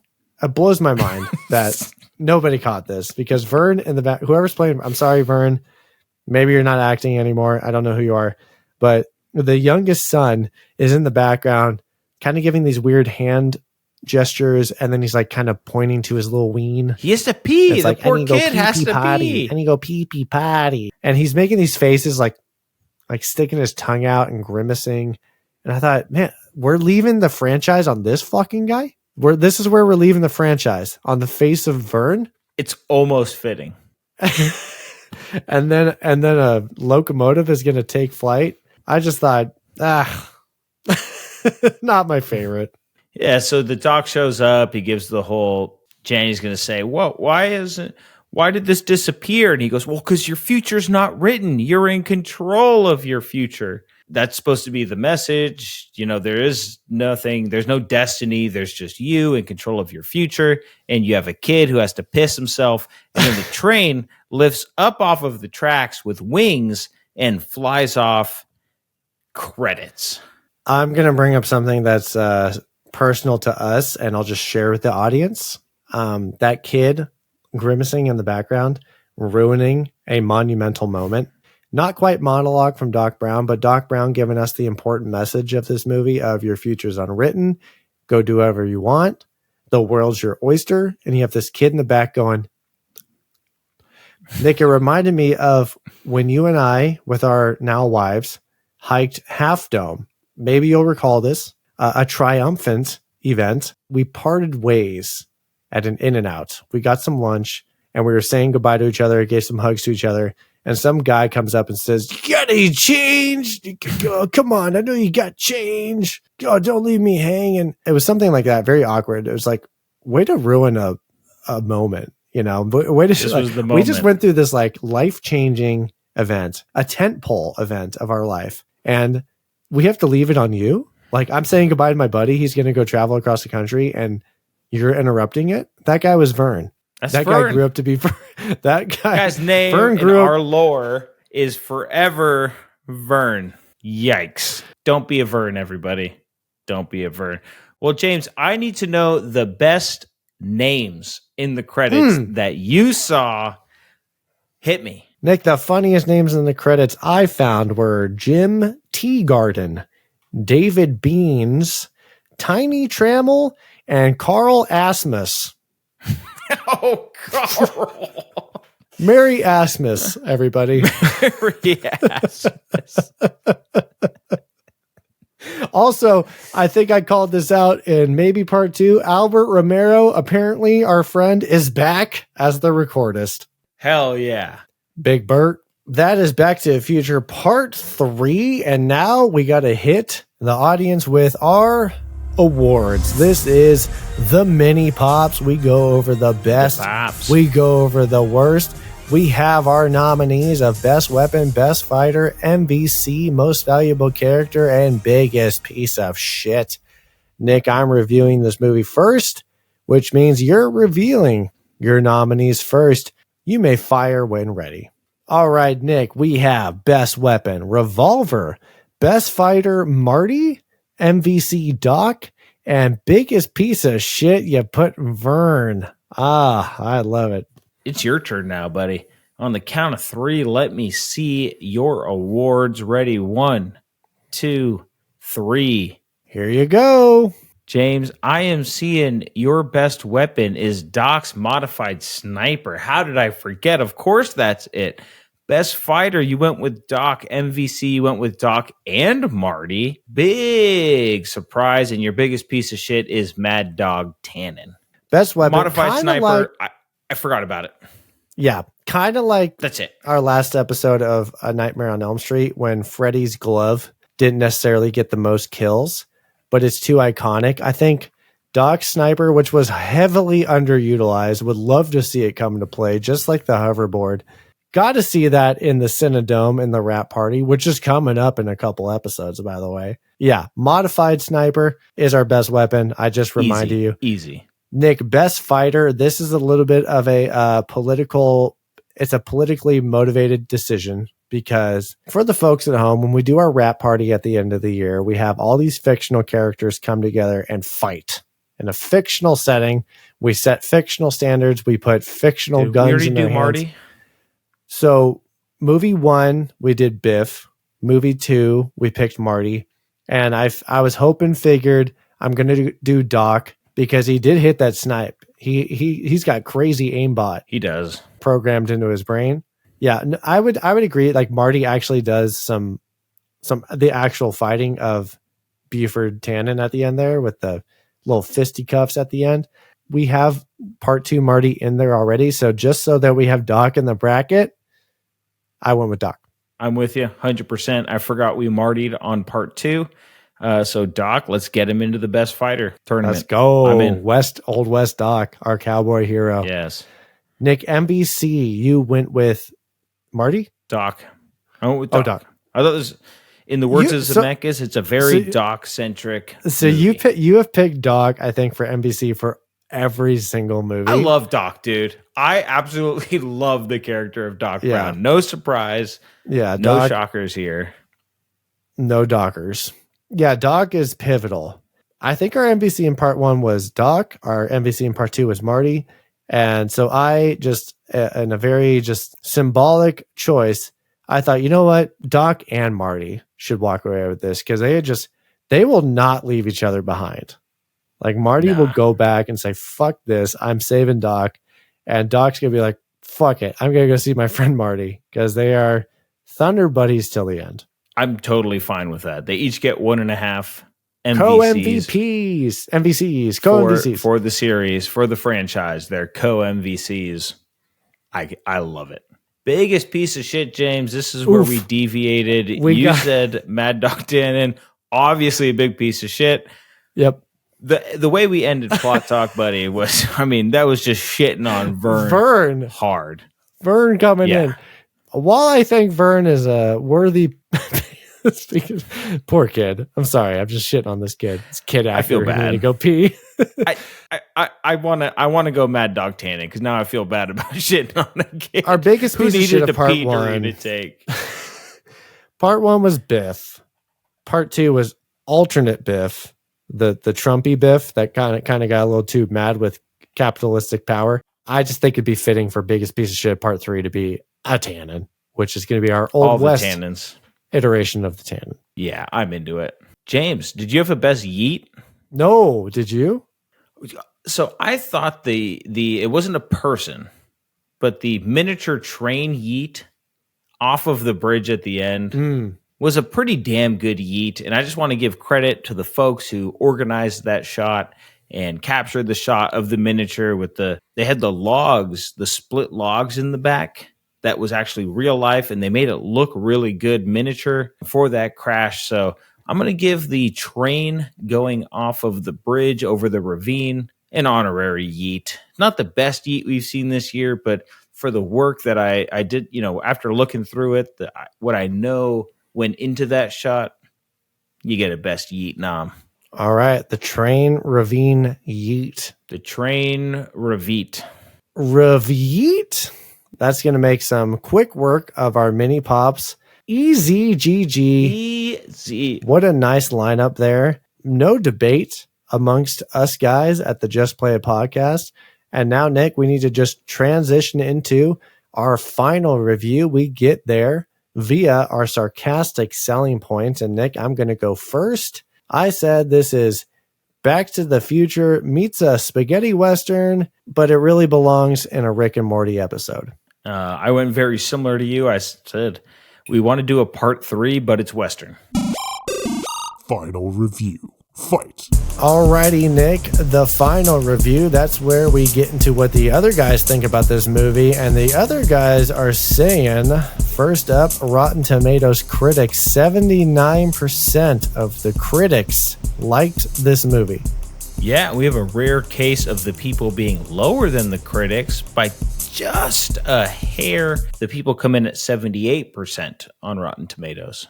Not surprised. Metacritic keeping it real. When keeping it real goes wrong, they're keeping this at a 55, a 5.5 on the popcorn scale, our lowest score of the critics. Stanky. And people. And the Metacritic people are keeping it consistent with Rotten Tomatoes. They come in at a 7.9. Wow, look at that, Nick. The Metacritic critics are being such a mad dog in this town full of friendly townsfolk. You hate to see it. And now for our white wall tires, slinging barbed wires. Michael J. Fox is choking after the DeLorean was broken, while Christopher Lloyd is finally kissing, and that boy Vern is about to be pissing. Brought to you by the Colt 45 Peacemaker from IMDb, a 7.5. James, it's almost like you said it, then I went back to the future and repeated it because that's how much of the same page we are on. I was almost worried about us because of how in sync we were. I thought it was going to ruin the space-time continuum. Paradox. But fuck it. We're having a good time. What the hell? What the hell indeed. A good time we're having. And you know what else is a good time? The funniest Rotten Tomatoes review. What did you find on Back to the Future Part 3? James, we have a now deleted Rotten Tomatoes profile, but on June 29th, 2014, Anonymous said, "Very disappointed with this one.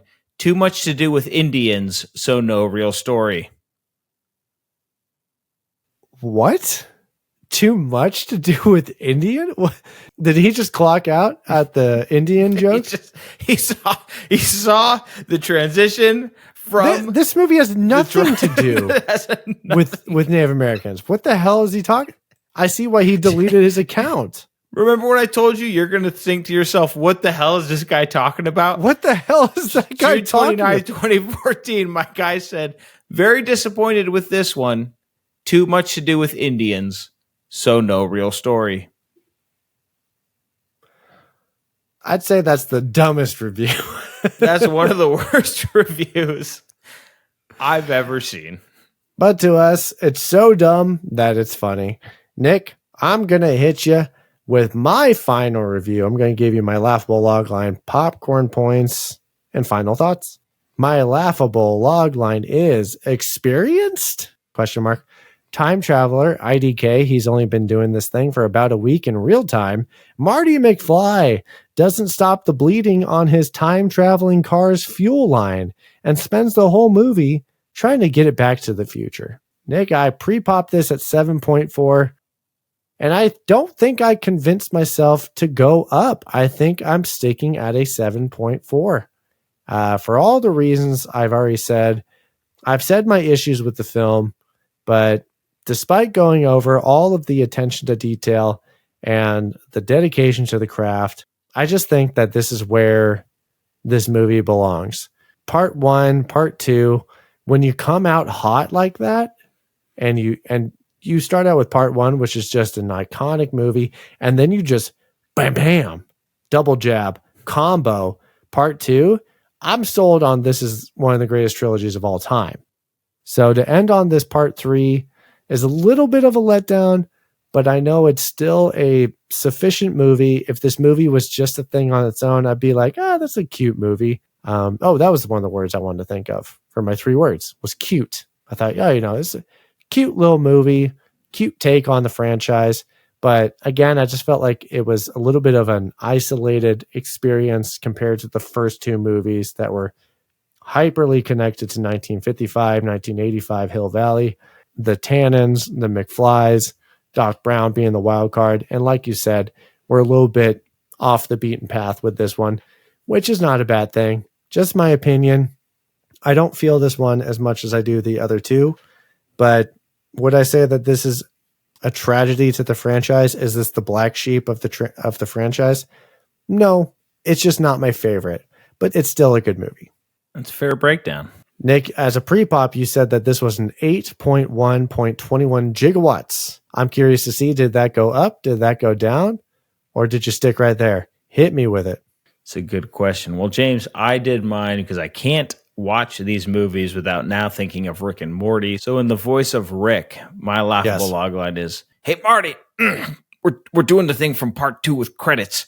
There's going to be trains and shit. Back to the future, Marty." And it's not a good Rick. I understand. I'm not good with impressions. It's a little bit New York right there. He's very New Yorker. I've been rewatching The Sopranos as well. Just take that into account. Give me the log line. I can do it. I'll do it for you. Put it in the doc. I got you, dog. So this is Nick's log line in a maybe less worse impression. Hey, Marty, we're doing the thing for part 2 from the part 2 credits. There's going to be trains and shit. Marty, Back to the Future, Marty. I don't know. I was like, wait, am I supposed to be saying Morty or Marty? It kind of sounds the same. Marty. Yeah, I've been rewatching The Sopranos, so I got this like New York accent. You were like, Marty. You know what? To be fair, it was a little bit of a mixture of Rick and Doc. Marty. That's fair. Marty. Well, James, to a reminder from the audience to put this into the 7s like you did, that's a microwave popcorn. It's the best microwave popcorn you can have. It is good. It is buttery. Still it's a solid good popcorn. Yeah. James, I'm going to put this at an 8.0 because on our scale, an 8 is still movie popcorn. Nick, I think you should put it at 8.0121. I don't want you to lose your gigawatts on this one. I'm losing the gigawatts. James, I'm losing the gigawatts. We're losing the jigs on this one. We're losing the jigs because honestly, we didn't get many gigawatts in this. We didn't even gigawatt our way back into the future. Giga, please. At the end, because we had the train pushing us. We didn't have as much science going. There was a lot lacking. I'm not going to lie. The other ones were 9.1 from me. And so this is a full point lower. I think it belongs there. As an objective observer, it is hard. It is hard to follow up an absolute, what I would say, one of the better movies of all time. In Back to the Future Part 1 and Part 2, we absolutely loved because it played off of number 1 so well. And I think this did suffer from being split into Part 2 and Part 3. I feel like the continuity was broken a little bit. I understand why they had to do it, but and maybe this is just me being a little nostalgic, being a little, we got into the weeds of this movie a little bit, but knowing what they went through to do this, going through all the Easter eggs, knowing just how much this movie still meant to the crew, and knowing this was supposed to be like, this whole movie was supposed to be the finale to it. It wasn't supposed to be the third plot of this whole storyline. I'm giving it a little grace. It was still a lot of fun. Now, to be fair, you said you're not a fan of period pieces. I'm a sucker for Westerns. I do love the Westerns. As much as they violated their lessons to be learned in this movie, I did still kind of enjoy the little more depth to the characters. I think it's just a flat 8. That's fine. It's definitely the my least favorite of the trilogy by a decent margin, but still by itself is a very good movie. Better than a lot. And maybe we just have watched some shitty movies this season, dude. Honestly, that could just be the case. So, but I'm leaving this still in the 8s, but the the lowest echelon of the 8s, 8.0, but you're barely hanging on there, Marty. All right, we're leaving this bad boy in the 7s, high 7s. So, hey, you know what? For a movie that's quote unquote not the favorite of the trilogy, it's still a good movie, in our opinion. Still a lot of attention to detail, meticulously cared for by the filmmakers. Can't be mad at it. Nick, this franchise is going to round out, on average, from all of our scores, the Just Play It combined score of part 1, part 2, part 3. We're calling this on paper an 8.58 rated franchise. I think that's hyperly accurate. If I were to just throw in my X factors of it as a whole, this franchise is a 9 out of 10 franchise. Yeah, I think we round up on this one. But Back to the Future franchise of the year for 2025, 9 out of 10 franchise. One of my all-time favorites. I would say, yeah, I think this is the best franchise of the year, hands down, and I'm totally happy with that. So far. We got years of this, buddy. Buckle up. Buckle up indeed. Nick, that is it for Back to the Future. We went back, we went forward, we hung out with Doc and Marty, and I love those two guys. What a franchise. Excellent display of filmmaking. And we're not done yet. Even though the franchise of the year is done, we are not done here for 2025. Because, Nick, next time we do this, it's going to be our Christmas episode. And new tradition, ? We have another spinny wheel, 3 spinny wheels on the year. We got wheels. I think we be wheeling. Are they white-walled? I'll take a white wall wheel because, Nick, we have an Oscar Best Picture wheel. We have a Disney Channel original movie wheel. And, Nick, maybe Christmas has a new tradition because we're running out of obscure movies. We have a Hallmark Christmas wheel of all Hallmark Christmas movies created from 2000 to nowadays. Who is this wheel background? I've made a wheel. I can't even see the names because there is 452 Hallmark Christmas movies. Merry Christmas. Happy Christmas. I saw you studying that for a long time. Merry Christmas. You can attest. How small are these words on screen? They are unreadable. Unreadable. A wheel of 450 Hallmark Christmas movies. I'm going to count you down. You're going to hit spin. And we're going to see what we're going to be watching next time to round out the year of 2025. Count me down, buddy. Nick, ho, ho, ho. Happy Chrysler. And hit it, baby. Merry Chrysler.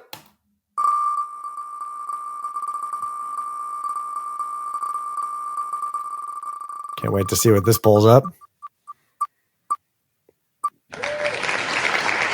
James, it is Coyote Creek Christmas. The hell are we getting ourselves into? From 2021. Who the hell knows, Nick? But we're going Hallmark next time you see us. I used to go golfing at Coyote Creek Golf Course in Morgan Hill, California. So if it is not based in Morgan Hill, not interested. Automatic negative 3-point deduction from Nick if it's not based about that golf course. But that's what we're going to be doing next time.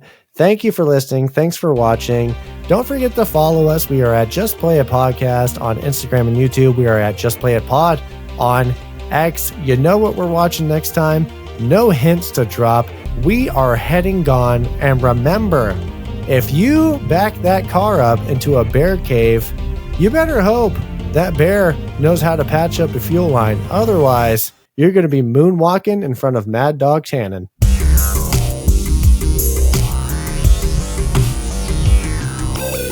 You know, in our IMDb, Vern's Gotta Piss is definitely going to be a rhyme, right? Yes.